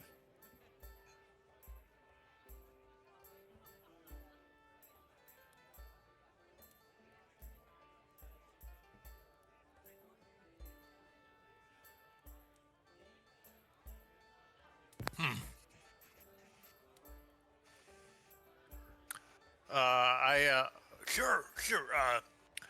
How? I walk over to the bartender and say, how much for an ale? Well, what kind you having? The cheap stuff's a copper. The good stuff, well, that gets quite pricey. He looks you up and down. Are you sure you can afford the good stuff? Not to be offensive to you.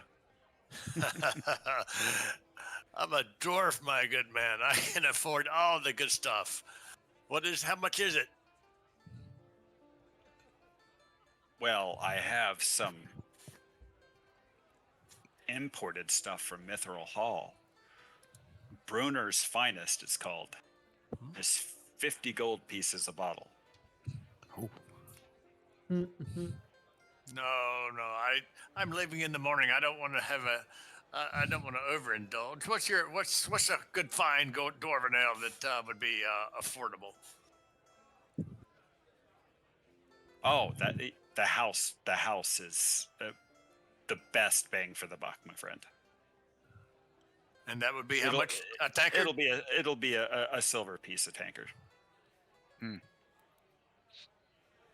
I hand him a gold piece and say, I'll take one, and those 8 fellas over there at that table, bring them one too. All right.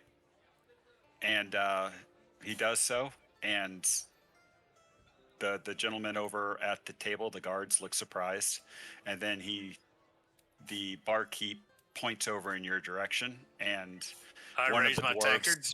And one of the dwarves was just doing the same thing to you. And he starts drinking it and going back to talking to his friends. I casually start to walk over. Okay. So you're the one that bought us the drink. What business you be wanting with us? Evening, boys. I just figured anybody that's been on the road deserves a nice cold drink. I'm going to be hitting the road soon myself. I just wondered if you had news from the road. Well, we were just talking about something, actually. Oh, were you really? We Providence then. We didn't see it ourselves, but we heard another group at another table saying that the recent attacks might be the work of a rogue hill giant tribe that has been that may have been corrupted by an external force, though. What kind of force, I couldn't tell you. It was just a conclusion that they had drawn, because it seemed like the only caravans that were being hit belonged to the Harpers. Really? However, I can tell you from our own experience that I don't think this to be completely true, because I heard of another caravan being attacked by stone giants. Oh. And I'm fairly certain they had no Harper connection. Unless the Harpers are into bringing furs into the city. But far me to guess what they could possibly be doing with that, but it doesn't seem like their kind of business. No, it doesn't. Well. Giants on the loose. Like, rub one of the horns on my helmet. Well, I might see if I can stick one or two of them while I'm out. You just getting in, or are you just heading out? Well, we just got in a few days ago, and from Sundabar, and we'll be heading out towards Silvery Moon in a few days. Ah, And we hope to catch on to another caravan farther west from there because, well, my friend, to be frank with you, we're sick and tired of this area. It seems to be too dangerous lately. Far too dangerous. it sounds very dangerous. Well, I'll have to be on the lookout for it then. Enjoy your drink. I appreciate the information. Morden, You as well. Be look safe after on the you. road. I turn and walk away and make my way back to the group and let them know the rumors that I heard from the table, and not much different than what we heard, except that they think that the Hill Giants may be in league with a greater party or a greater concern, so to speak. Giants That we nonetheless. probably suspected. Yeah. Stupid Hill Giants don't know their left from their right anyway.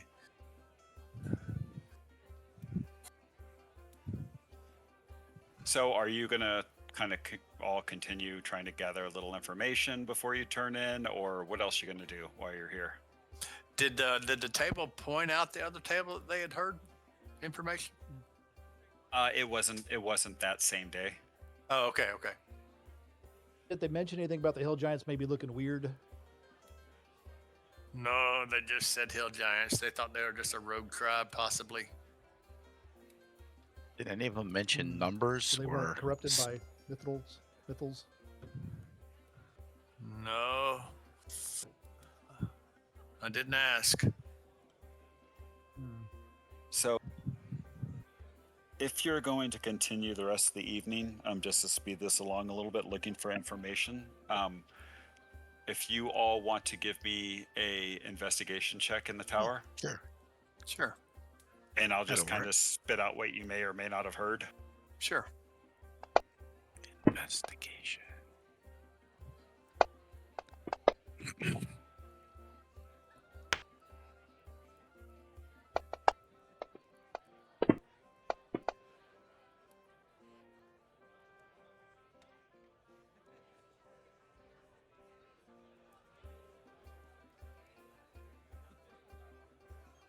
So, in talking to one of the patrons who is not a caravaner, he happened to say that his cousin is a sheep herder, and he claims to have seen a massive creature lurking near the high passes when they were out near the highlands to the west. And Praeton had a conversation with a merchant who claimed to nearly have escaped an attack from several ogres. He said they were very organized. Definitely not your run-of-the-mill brutes. But when you start asking him for more details, it's very clear to you that he was deep in his cups.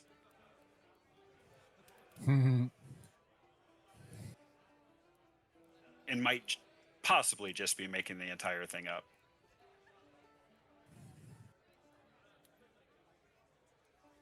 And you also hear a rumor about an adventuring party that set off to try to figure out what was going on with the rumors of the giant and ogre attacks. And they have yet to return, and they have been gone for 6 days. Oh, wow.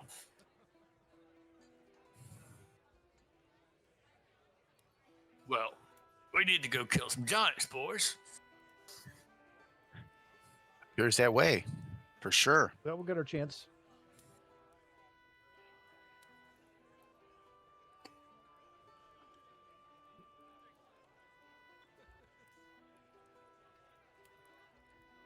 Yep.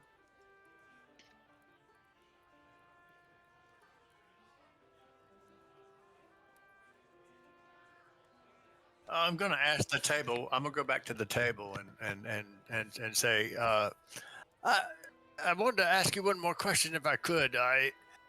Have you heard how these giants have attacked the caravans? Has it been mainly rock throwing, or have they massed it and stopped the road, blocked the road, or have you even heard? Well, I can tell you ourselves that. Well, how about you tell him, Johan?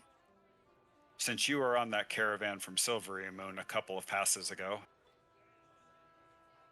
and this guy named Johan, he just says, "Well, we weren't molested ourselves on the route here, but we did come across a smashed and destroyed, well, what remained of wagons.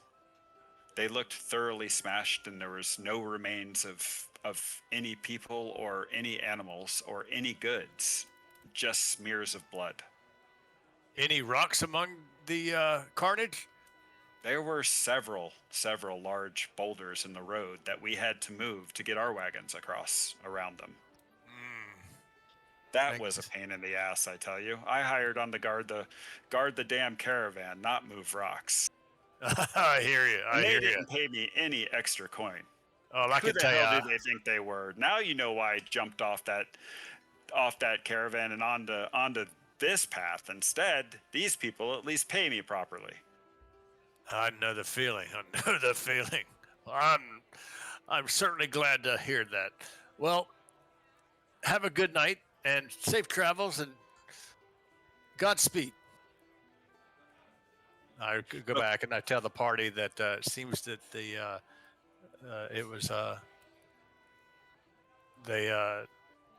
disabled the caravan by rock throwing and then probably came in and mopped up from there.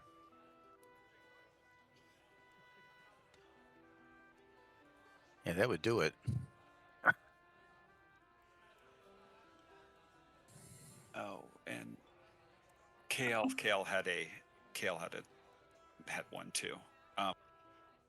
So Kale, you heard a chilling rumor from one of the merchants that seemed to suggest that there's a band of stone giants among the ambushers with the power to turn their foes into stone with a mere touch. Oh, that's unusual. Like that's not typical for Stone John, right? And he says it's left many of, well, it's made it difficult to hire caravan guards. It has everybody on edge. I mean, how the hell are we supposed to counteract a threat like that? It's bad enough they're big, but if they touch me, they're going to turn me to stone. Did they happen to know what was the end result? Like, do they stay like that, or can they be taken out of it? Well, I don't really know. I didn't see it myself. This is just what I'm hearing. Not Thank that you I've for- ever heard of a giant that could turn you to stone by touching you. Yeah, thank you for the information. All right, that's all you guys get for the rest of the night. All right. Okay. All right, let's go to bed. So don't get close to them. That's the summary of that. So, yep, you turn in, pretty uneventful. You get up, have breakfast, meet at first light, and the caravan is, as described, it is 6 wagon. A couple of them are being drawn by 2 horses, carrying the heavier loads, and some of them are 1-horse wagons. And there's 10 or so just normal, horse drivers, and guides, and the caravan is ready to take off. So, like I said, it's going to be an 8 to 9 day journey. Um, the I'm just going to roll a couple of random encounter and checks for each day, Okay, and then we'll go from there. that works. So Does each any- morning I'll do inspiring leader on everybody. Does Finn or Praeton or somebody, do they have a fly spell or something like that maybe we could get an aerial view? Finn does. Well, Vapor's got this nice little magical loot that allows fly. Oh, very Yes. nice. And seems to For how also. long? Oh, let's see. Probably just long enough for Cuck to get in trouble. 10 minutes. Oh,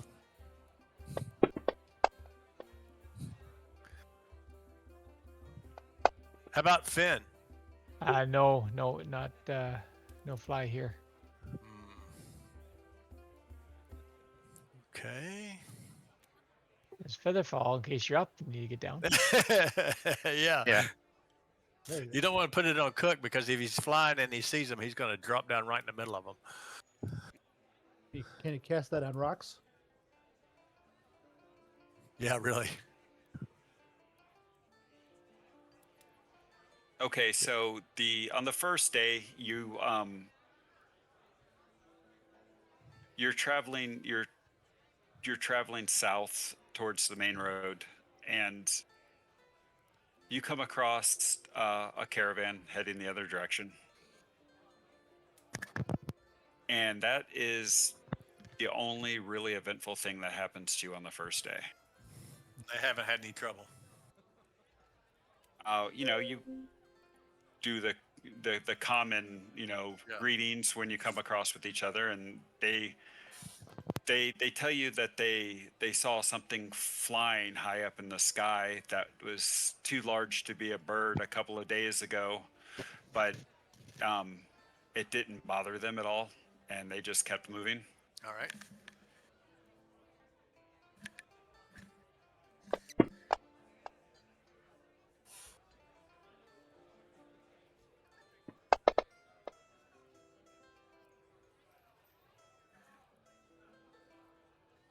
Okay, so the second day passes uneventfully.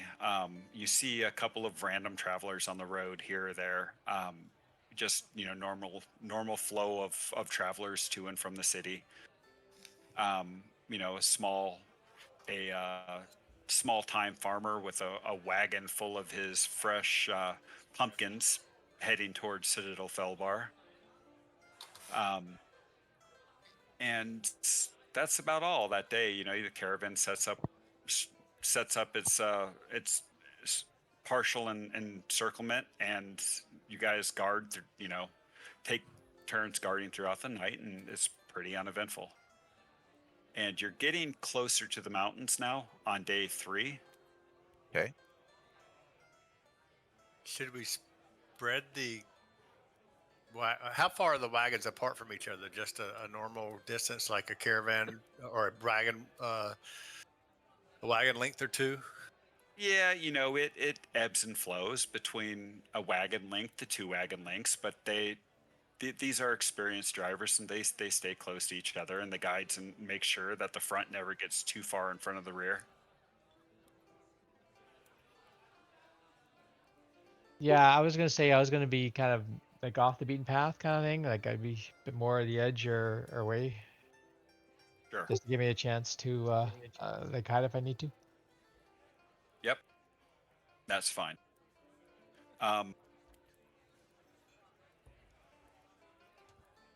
Okay, so day 4, you're now into the hills and the mountain.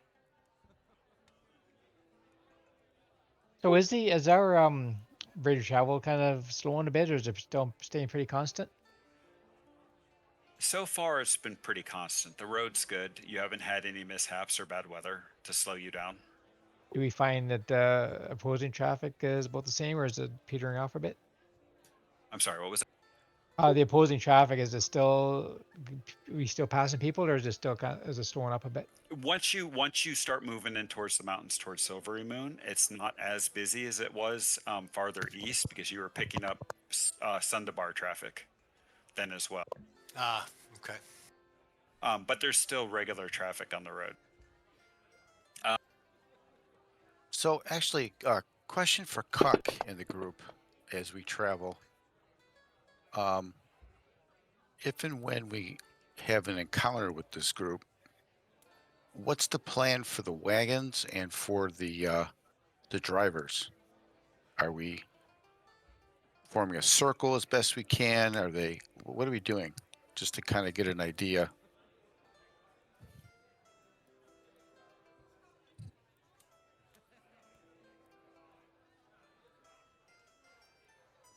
So before you entered the mountainous and hilly region, the road was extremely wide. But the road now in the hills and the mountains can be anywhere between, you know, barely a wagon's width to 3 or 4 wagons width, depending Okay. on where you are, right? Because Right. of the kind of terrain you're rolling through. So it's going to vary.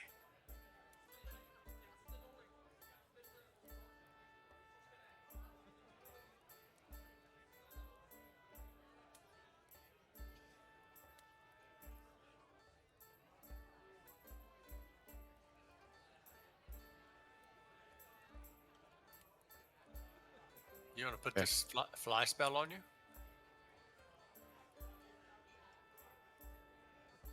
Oh, pretty sweet. First, we could be doing it every couple of 100 yards too, depending on the.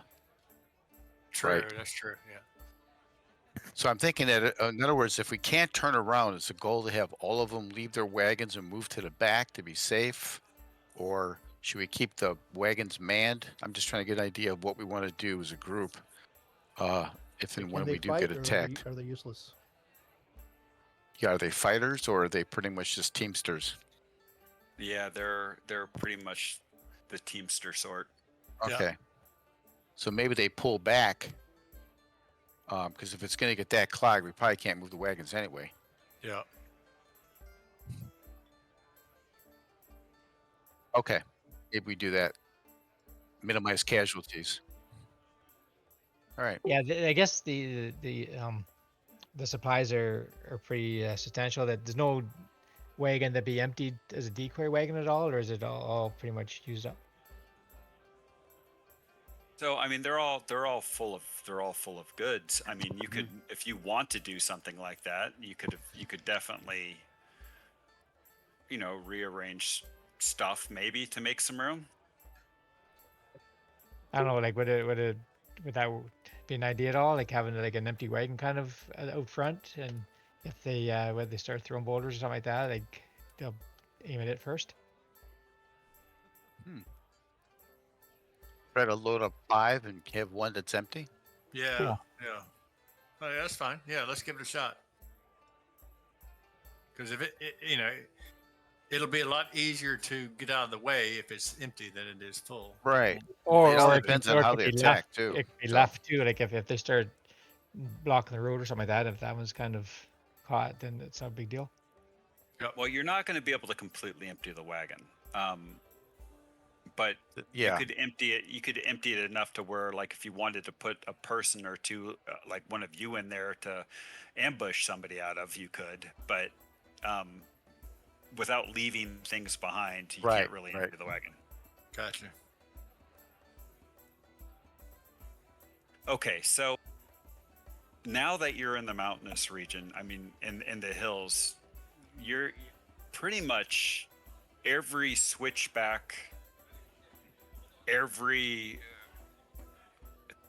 nearby cliff, every large boulder looks like a place that you can be ambushed. So, you know what I mean? Because you're Yeah, we're in it. Yeah, it's just it's basically on a glorified hiking trail through the hills and mountains, right? But it's for the wagons.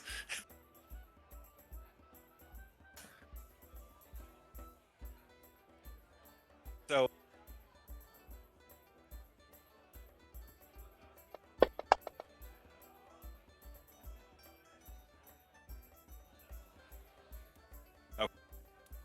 So KL's way in front, or Yeah, Cook will go in the front. KL. what I'll do is, well, I'm going to do it now because you just rolled an encounter. When I drop the map down, I'll let you guys go where you want to go. Okay. Okay. And Finn will see something happen. He'll pop out of a mage armor quick. I'm assuming Finn with his short legs is going to be on a wagon anyways, right? Yeah. So it kind of like midday or beginning of the day before his 8-hour shift, kind of he'll do his mage armor. Yep. Okay. Good.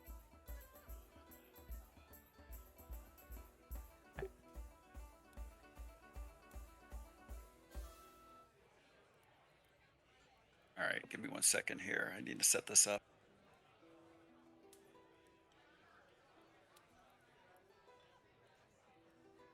Step away just for a minute here. Okay.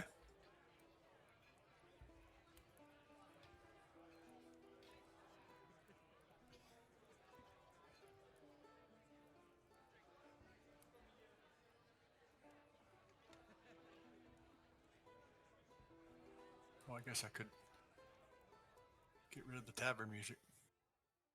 Okay, I didn't put any occluders on this one. All right, well, theater remind that. No big deal. You put these guys out there.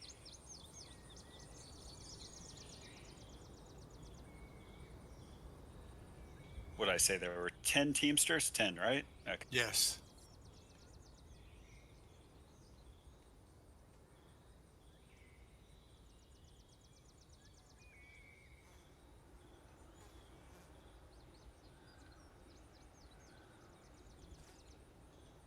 They should not be enemies, but that's all right.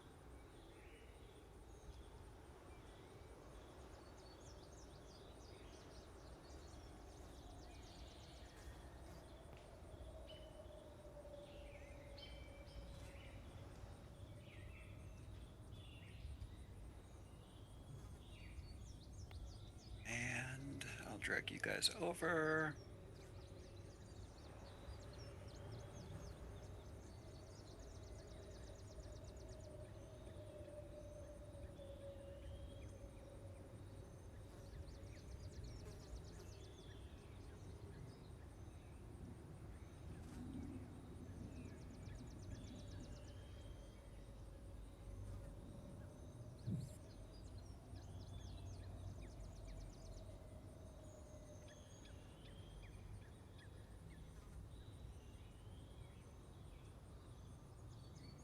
And then there's 1, 2, 3, 6 wagons. Okay, all right. I will unlock tokens and then let you guys put yourselves where you want to go. All right.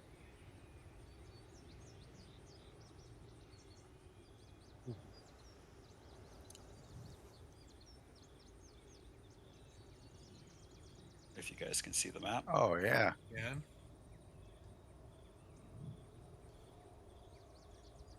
Very nice.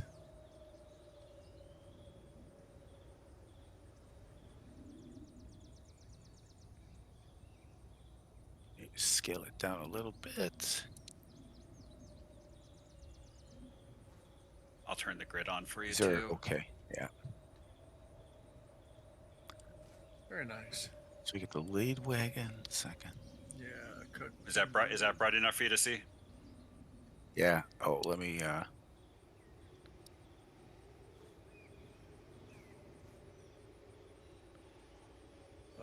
clear my targets. Oh, Cook lost his helmet.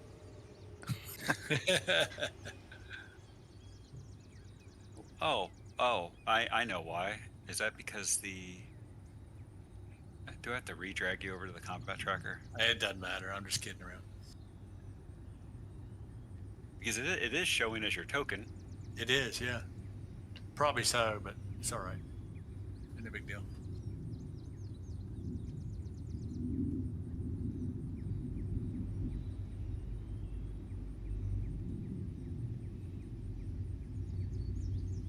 That's bizarre. Yeah, I thought it would just automatically take it, but it's probably It, because. it reverts over to your old one. If I drag the new one on, it reverts over to your old one. Does I it have no really? idea why. Yeah, Wow. because it's on the party. It's on the party sheet. Yeah.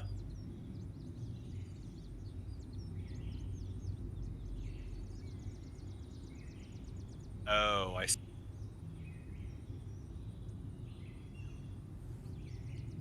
There you go.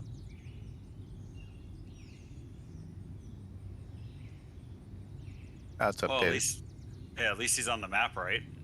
He's still wrong on the combat tracker, but Yeah. it's all good. It's all good. His head got smaller. That's beside the point. It's squeezing your Oh, head. that's Oh. Yeah. all right. So you're scouting over to those bushes underneath that cliff, or out in front. Yeah, like in the bushes there. Okay, I've been kind of going from bush to bush as I was going along. gotcha.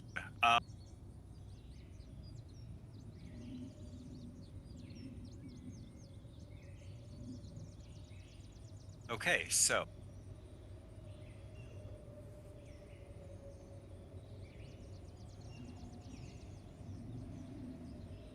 Hale, give me a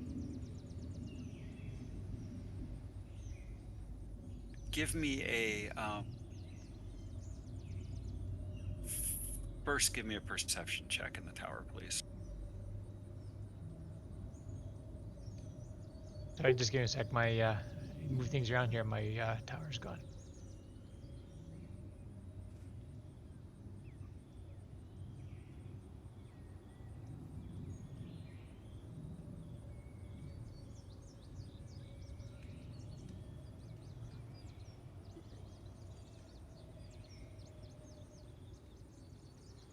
Okay, found it.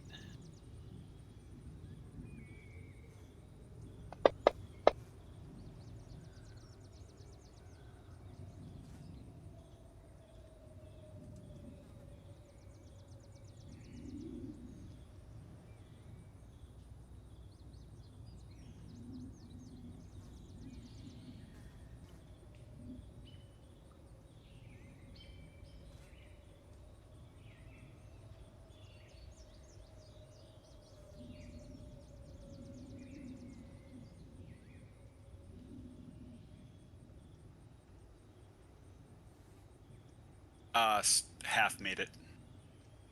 Hey, that's cool. You probably picked it from someone else, right? Okay, so I'm going to try like just quietly, like just by hand signals, just to indicate that there might be something coming up ahead of us. Maybe there's a bit of a turn up ahead, and it looks like there's some kind of disturbance up there. Okay. Yeah, you see disturbed, what you think is disturbed earth over here. Uh, hmm.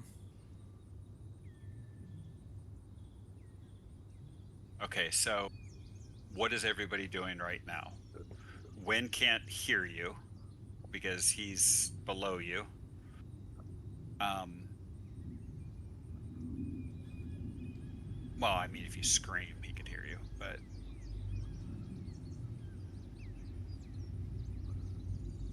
he's not going to be able to see him anyways because that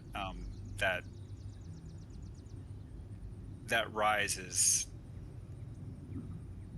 up to 25 feet, anywhere Okay. from 10 to 25 feet, depending where, between Wen and the second layer, and the one above is anywhere from 15 to What I 50 might feet, do is depending on where it is. I might just shoot an arrow just in front of the lead wagon, kind of thing. Cook's going to be kind of scouting the 90 degrees. This opening here, as they get up, seems to be a good ambush point. Along with if there's giant stone rocks, he's going to look up these rocks here, and that's about all he can do. Yeah, and you don't really have a good vantage point there either. You can see some of it. You can see Sure. the tree up there and stuff like that, but it is a true hairpin turn. Yeah. Okay. So it's like Mhm. it's a sharp turn, and it goes up, 10 or 15 feet in elevation and about as many feet. Okay. Then I'll probably be focused in right in here then. And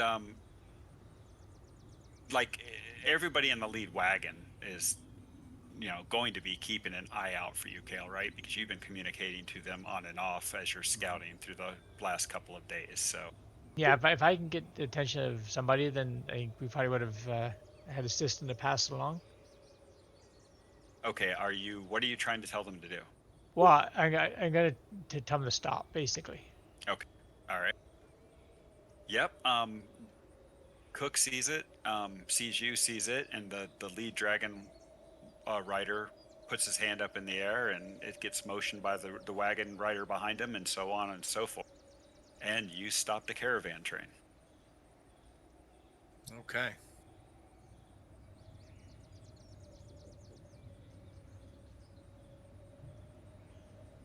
Okay, so what I'm going to do here is I'm just going to let auto initiative do this, and then I'll let you guys each take an action before something else happens. Okay.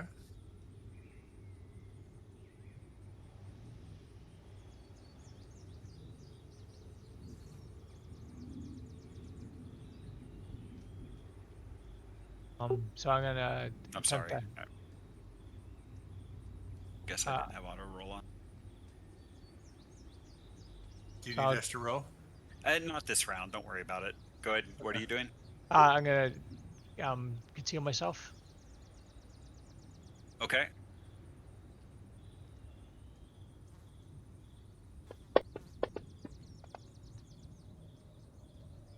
You are one with the bush. Go ahead and put the hidden effect on yourself. You guys no longer see Kale. It's like he stepped into a portal into another dimension.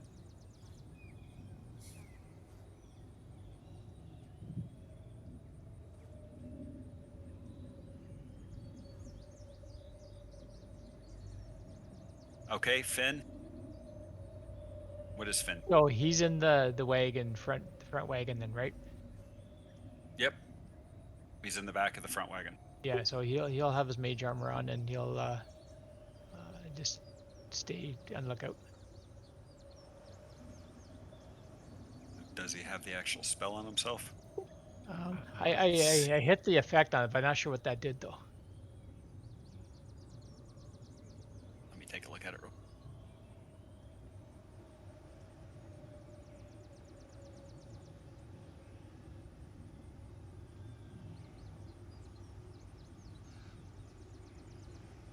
All right, we'll just go I with want it to see like some that.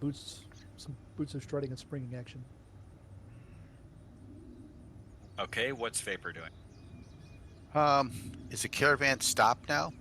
It is At stopped. this point, I was gonna move up towards Cuck and Finn. 1, 2. Guess I could lock the tokens. You could dash if you want to too. Yeah, Double move. so that would be, I could do a double move for total there. Okay. Oh, advance. Cook Cook is standing up in the he'll go and stand up in the beside the short knee to try to get a better visual to see if he sees anything. That's about all he can do right now.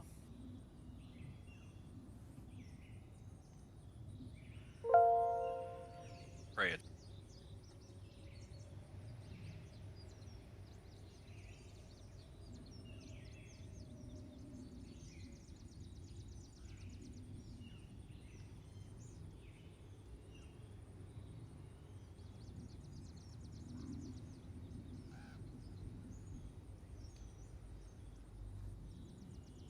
Go ahead and give me a perception check.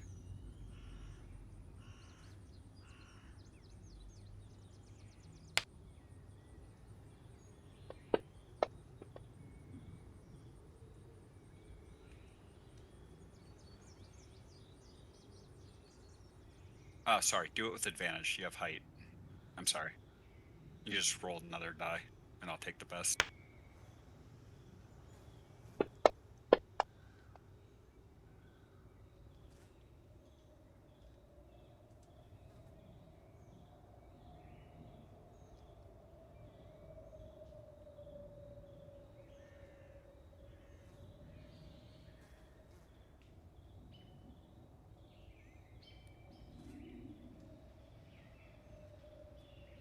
You do, in fact, think you see something. To the southeast, in that kind of in that pile of rocks in front of the cliff over there, around the by the big giant evergreen tree.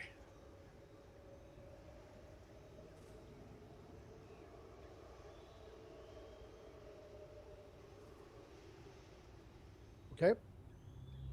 I will. On my turn, I'll use my paladin powers and walk that way. I can move 30. Okay. And I'll use whatever that thing's called.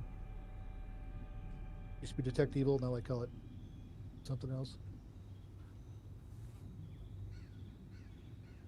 Divine sense. See if there's any evil or undead lurking. So that what detects celestial, fiend, or undead? Yeah, that's all it really does for me. You don't detect any of those. However, Okay. perception check tower, please.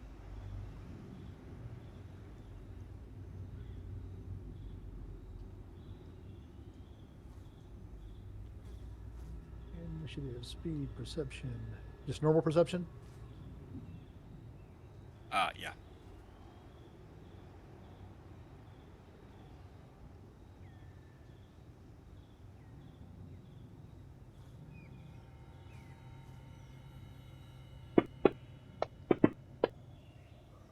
What the what? What? He doesn't swear he's a paladin. So, you can make out a large hulking shake, very well concealed behind the trunk of this massive tree. You I will can't quite tell what it pull out is, my. but it is way bigger than you. Well, I'll pull out my signal whistle and start blowing it, pointing. All right. Okay. And when you do that, you see that. So, because it just basically, now that you've let off the alarm, it realizes it's been seen. So let me. Good. That means they will not get a surprise round. Well, all of your actions combined. Three of you did something to prevent a surprise round, but the whole caravan is alarmed. Nobody gets any surprise this round. And so basically, as the caravan navigated this winding and narrow mountain switchback, after you called the caravan to a halt, the air kind of grew thin and uneasy as everybody was nervous. The path, as you can see from the map, is flanked by steep cliffs on one side and a perilous drop on the other. And as the whistle blows from further down the switchback, suddenly you see colossal shadows emerge on the craggy heights above. 3 massive stone giants standing over 20 feet tall come crashing out. Shit. They're holding boulders, and they look like they are preparing to throw them. But the danger just doesn't end with those giants. Emerging from hiding are 6 brutish ogres wielding crude weapons and clad in scavenged armor. And they rush through the rugged terrain to join the ambush. Oh, And Wow. then with their menacing roars, they close in on the caravan, eager to engage in battle. So, as the fight goes on, yeah. Let me go ahead and do this. This is what you see down here as they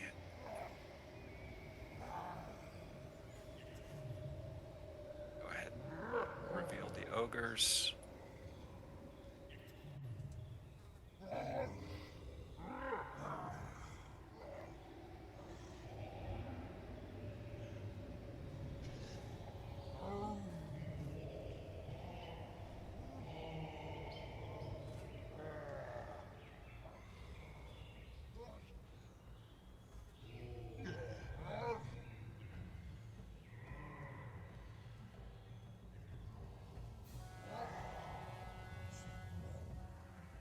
Hmm. Oh, Wow. So the ogres look like this. We took a wrong turn somewhere, guys.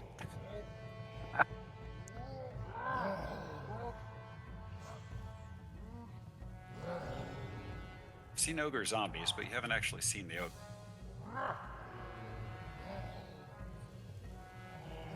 Yep, that would do. That would do it. yeah, that would be them. And then the giants themselves are a little odd looking.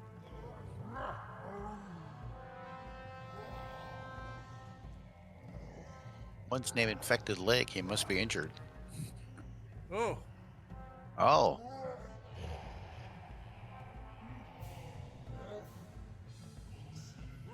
Some tats. Marsh. And at that, we roll initiative. All right. oh, why did I roll twice? You have advantage on initiative for some reason. Finish check stream.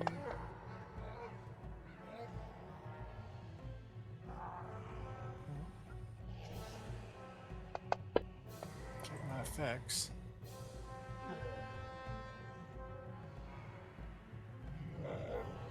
Band on saves and dexterity.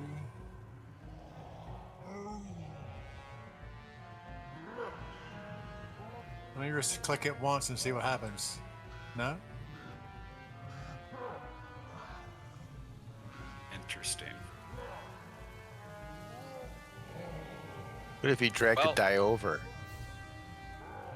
Drop Well, it in. I didn't see an effect that would have given that to you, but Well, let me roll another one. no, I mean, is it your No, danger? Is it the danger sense? If Well, it I mean- is, if it is, let's go with that. I'm good. Wow. Yeah, but that should just be an advantage save on dexterity checks. I'll look around and see what I can find. All right, roll initiative again for the heck of it, and I'll give you your original one back. Wow, even if I put skip on there, it didn't matter. Huh. Interesting. Yeah, I don't know what's doing that. Does he have advantage on any dexterity rolls? Well, that's connected to that. It says that if he's got advantage on a dexterity roll, it's going to also impact initiative. Okay. All right. That should only trigger under certain circumstances, though. I Yeah, believe. I'm going to take that off. I mean, that's why it's happening. Not whether it's right or wrong. It's just Let's try it again. Okay. All right, I just took it off, and I'm just going to roll. oh. I guess it must be the horns. That's it. That's right. All right, The go helmet ahead. horn. Well, That's weird. I don't see any effect on you that would do that. That's bizarre. I know. Same here. Okay. Well, you were at 16. Let me put you back at 16.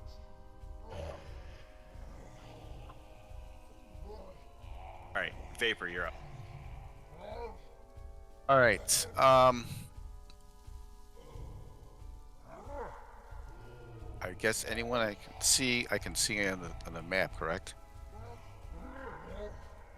I mean, I I didn't mean, put occluders on here, and we have height differences, so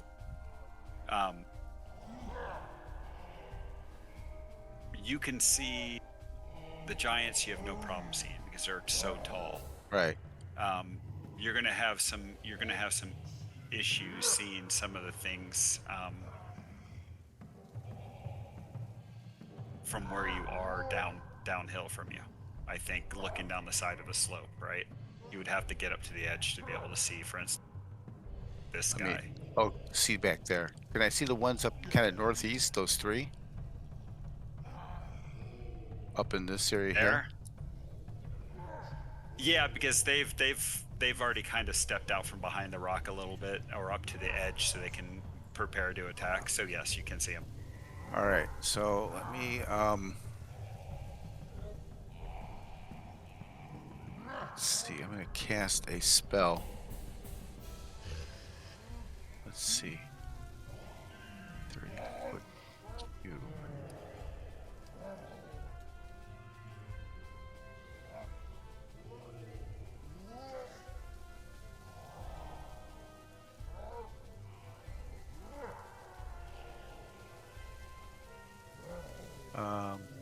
Do I have to move that, or do you have to? Okay.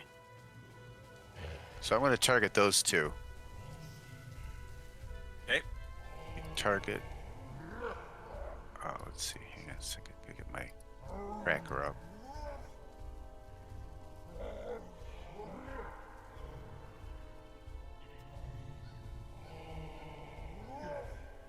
Oh, maybe I shouldn't use that token, huh? So I'm going to target those two. And I'm going to cast... let's see. All right. So I cast hypnotic pattern on them, so they're incapacitated with 0 speed. Perfect. Oh, wait, target.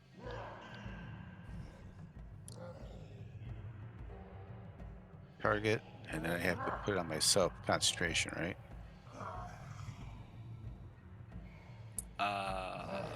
Yeah. Yeah.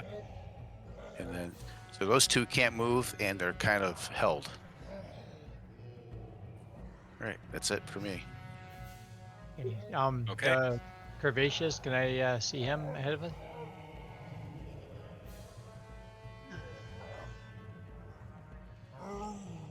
Yeah, definitely.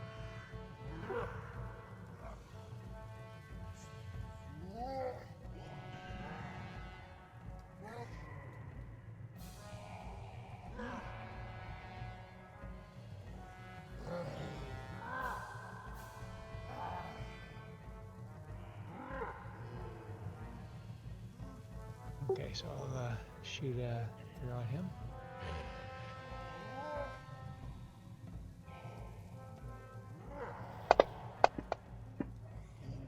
Oh, nice. Okay, just make sure. So I hit. I'm gonna make him a favorite foe then. Okay. Have to add some sneak attack on there too. I can do that with advantage. Yep.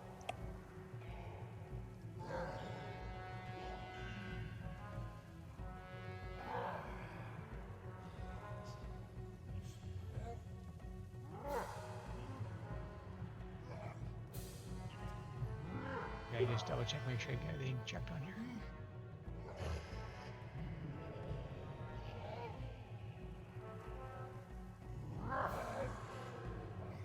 Oh, I can do that Dread Ambusher too.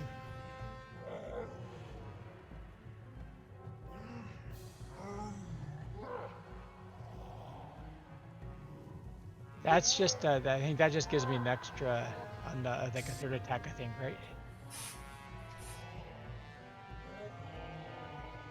Um,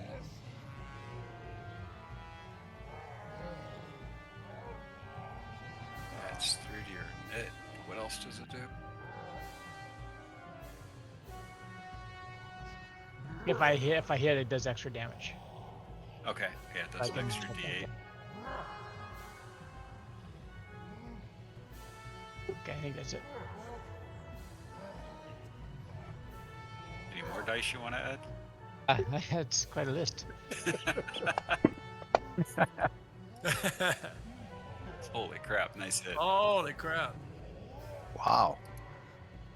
Okay, a second shot. Sling.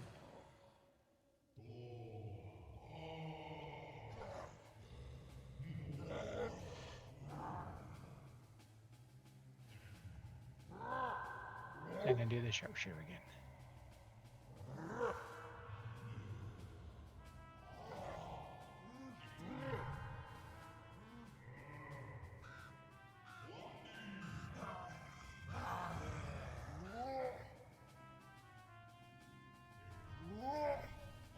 Everything else came off, like so I don't need to sneak on there anymore, and dread's off. So I think that's it. Okay.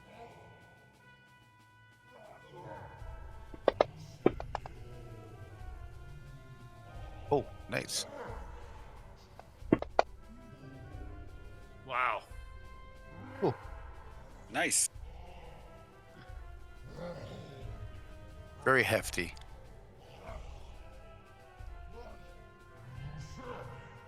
All right.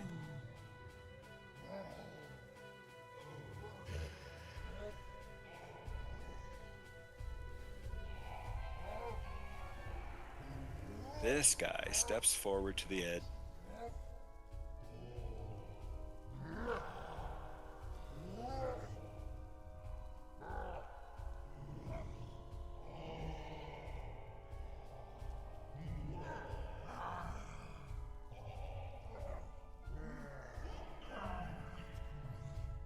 And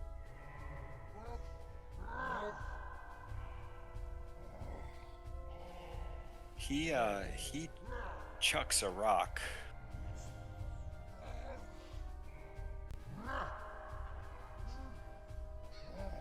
at this wagon.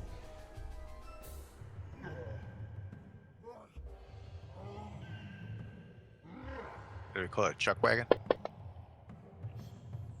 Oh.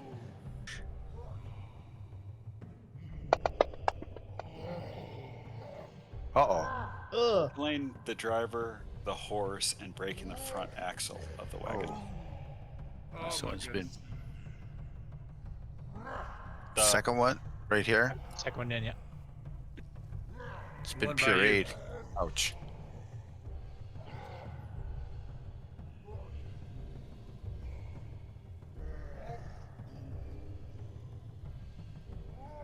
This guy.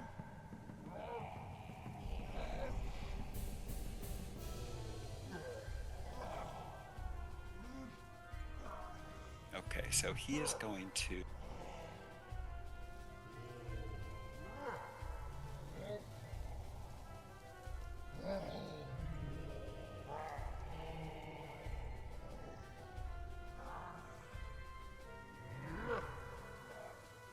He dashes to there. Oh, Oh, he Sure. saved me a fairly bold.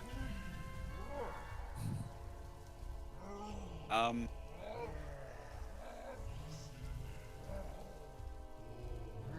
you definitely recognize these guys as stone giants, even Oh, if they are a little the weird big looking. boys. Yeah. Yeah. Those are pretty nasty. This guy.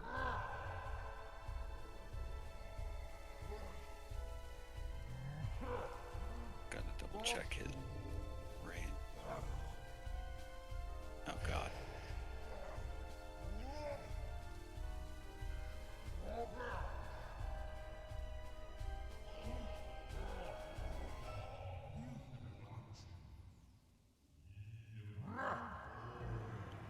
He steps forward a little bit. Oh, he's incapacitated.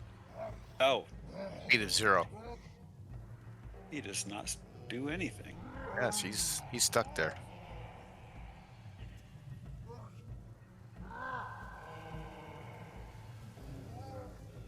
Yeah, I figured at least slow him down.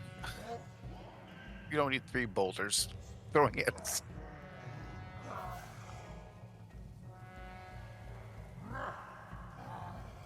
Um,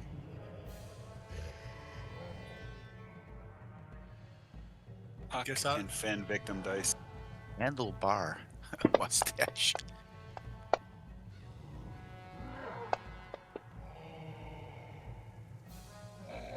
Oh. Puck. All right, hang on. Hang on. Where is it? Where is it? Danger sense.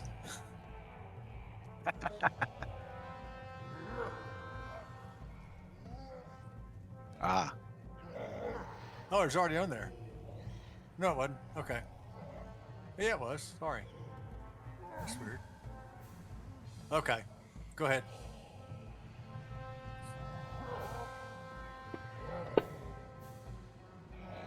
And the rock sails over the wagon and crashes, well, on down the switchback behind the Yeah. last wagon. Yeah.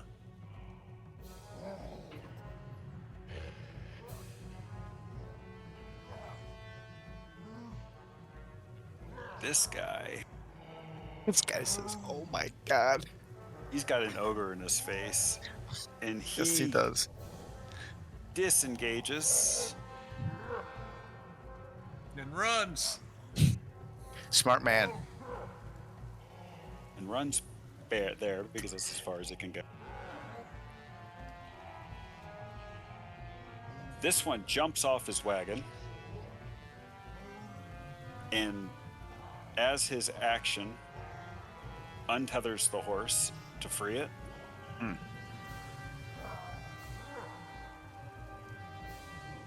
And then moves away, kind of trying to hide behind the road marker over here, even though it doesn't really work for him too well. This guy unlashes these two horses, and that's all he's doing this round.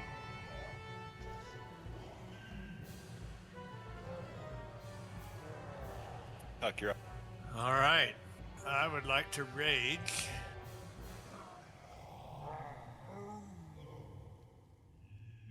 And then I'll put aspect of the. Let's see. I'll do the totem bear. Do I already have that on there? No. It was.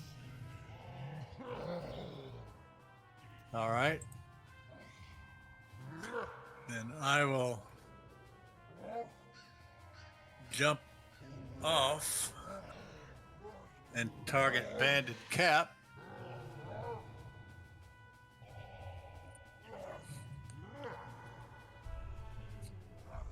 I will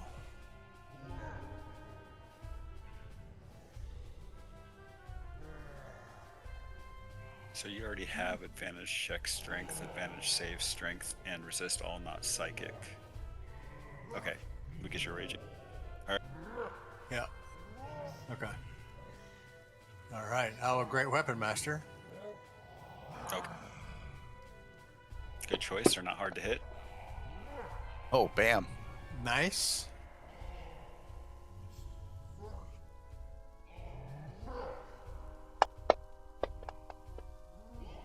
Take that. Oh, nice. And I will great weapon master again.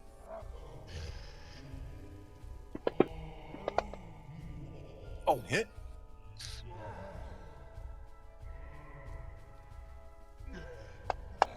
Come on. Ah, off the top. Oh, I saw that 10 there, or 11. Yeah. That's all I got. Yeah, plus 18 is good, though.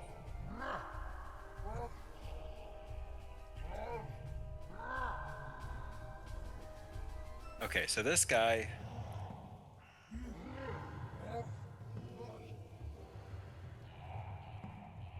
The hell is he? Oh, he's down here. Okay, he jumps off his wagon and goes running over here into the bushes, flat up against the wall of the switchback.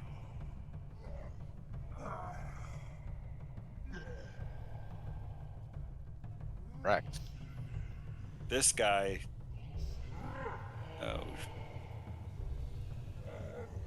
double check something here. Well, you know what? It's not going to change what he does. He is going to disengage.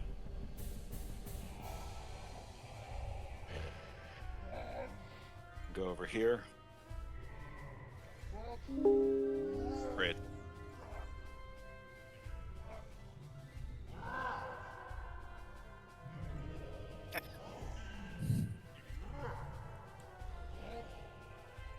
Make your choice. Target rich environment.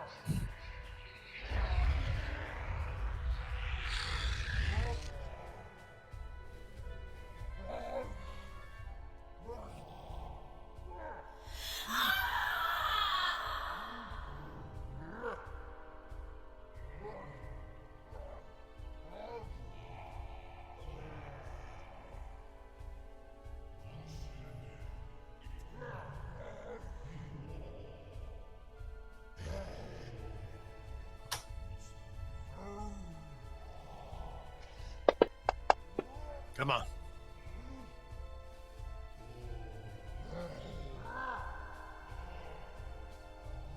Looks like you rolled it twice. We had one success, one failure. Just re-roll it.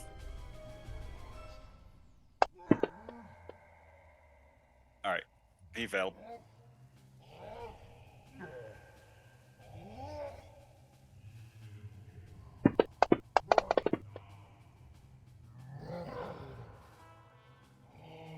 Okay.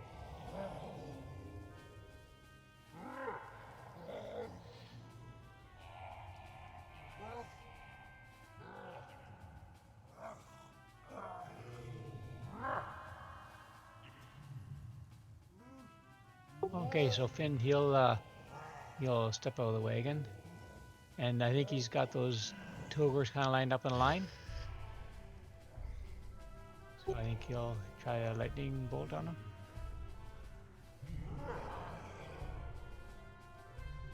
Okay, how far does his lightning bolt go?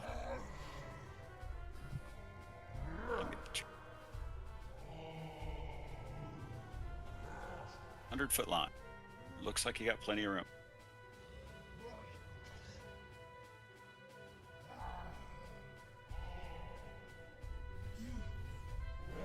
So you can just target them both and cast. Nice. And they both Oh, failed. two fails. Well done. Nice. Oh, nice roll. Oh, Wow. Took them both out. Check out, little man. And then I think he's going to. Bam, bam. He probably had 5 feet of movement to get out of the wagon, so he's going to head toward the face just so keep out of boulder range then. Okay, He's got boots of strutting and springing. he does. Jump wherever he wants. Well, Yeah. not everywhere.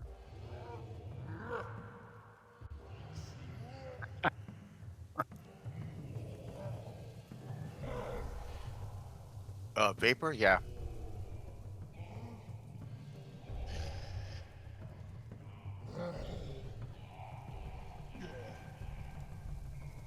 I'm going to move 15. I think that's where I need to be.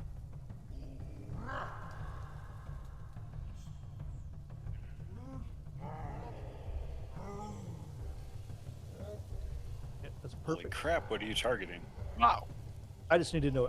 I just did them all, just to be lazy. Okay. I'm just targeting dirty left arm, and I'm going to Dirty left arm.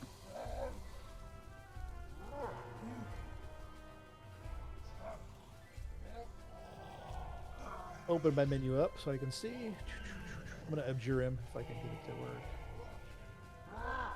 Target, effect, target.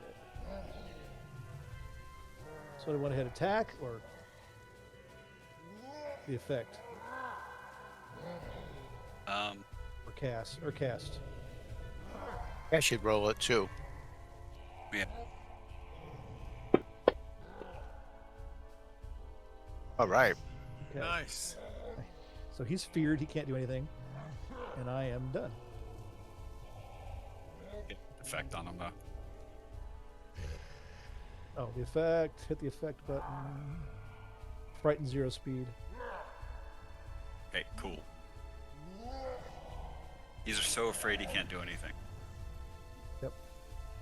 And now I'm done.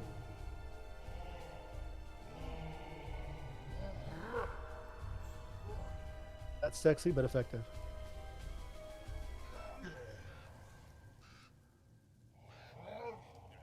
Do they get a... Well, never mind.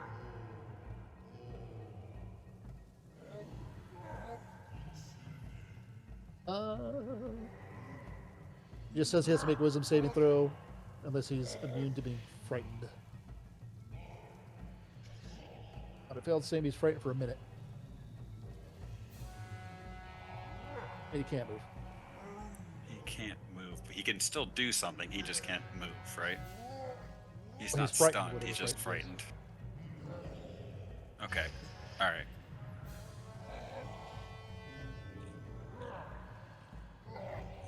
Okay. And it does... I assume it means he won't attack me, but I don't think. No, he wouldn't. But yeah. So he doesn't even get a save every round on that. That's good. Wow. Cool. All right. So this guy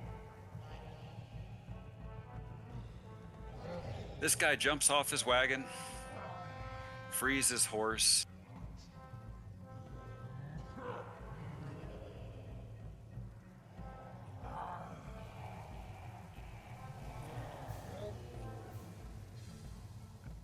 This guy's horses are already free. He jumps off the wagon.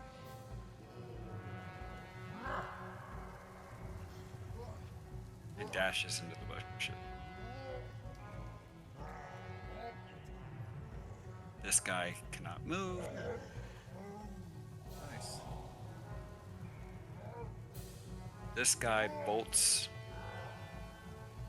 off the trail, slides down the switchback here,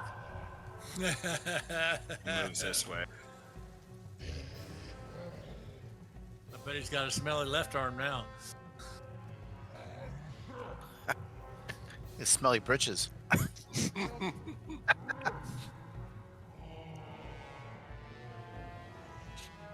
Okay, so this guy can move.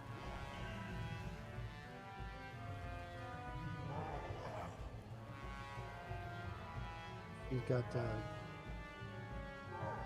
gauntlets of overpower, but they're only for bards. Oh, he's gonna go after the dude. Oh my.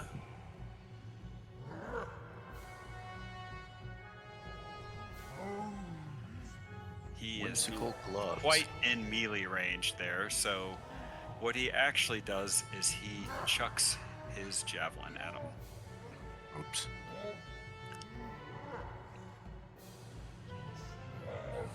At guy with the lovely Blue walrus horse. mustache. Oh. Oh, Oh. Yeah. Not looking good. Drop.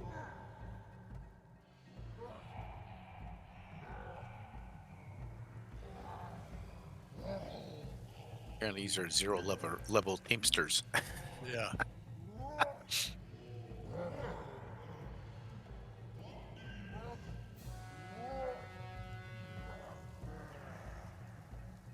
oh, here we go.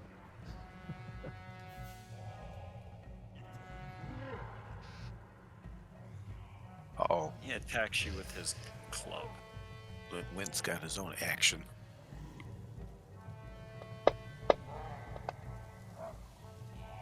Missing. Yes. Oh, Oh, you gotta love that.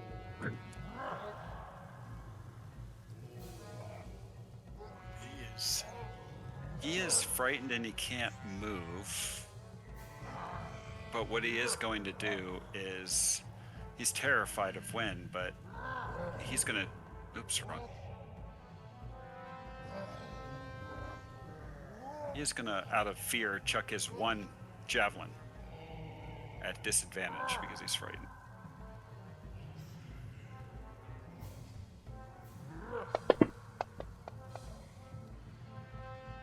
Oh, look at that. Whoa. Wow. Oh, he hit the commoner. Oh, No. Well, Okay.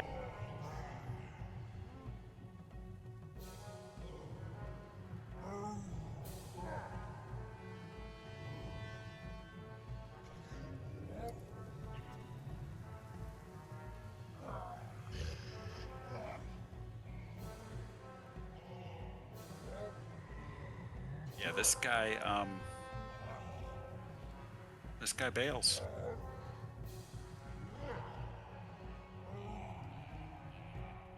Yikes. Into the bushes. All right, it's 10:30, so it'll probably take us 15 minutes to get through another round of combat. So why don't we call it at this for the evening? all right. Good Okay. setup. Yep. yep, that works. Very good. All right. Very good. Thanks for running, Very Mike. nice. Appreciate it. Yep. Sorry for the slow start there. We had a little bit of housekeeping to do. Ooh, No, that's okay. And, This that's is part of it. next week. well worth it. Nice map and nice setup. All right, and I'll put a picture of that in Discord just so you guys can look at it if you need to think about anything. Perfect. Cool. Nice. Thanks. Sounds good. Appreciate you Thanks running. again, guys. Fun. Yep. Question. Thanks for Thanks, running. Yeah, guys. thanks. Bye All bye. right. Good night. All right, later. Good night, guys. Dwayne.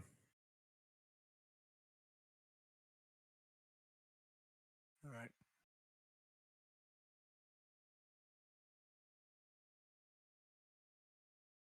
All right.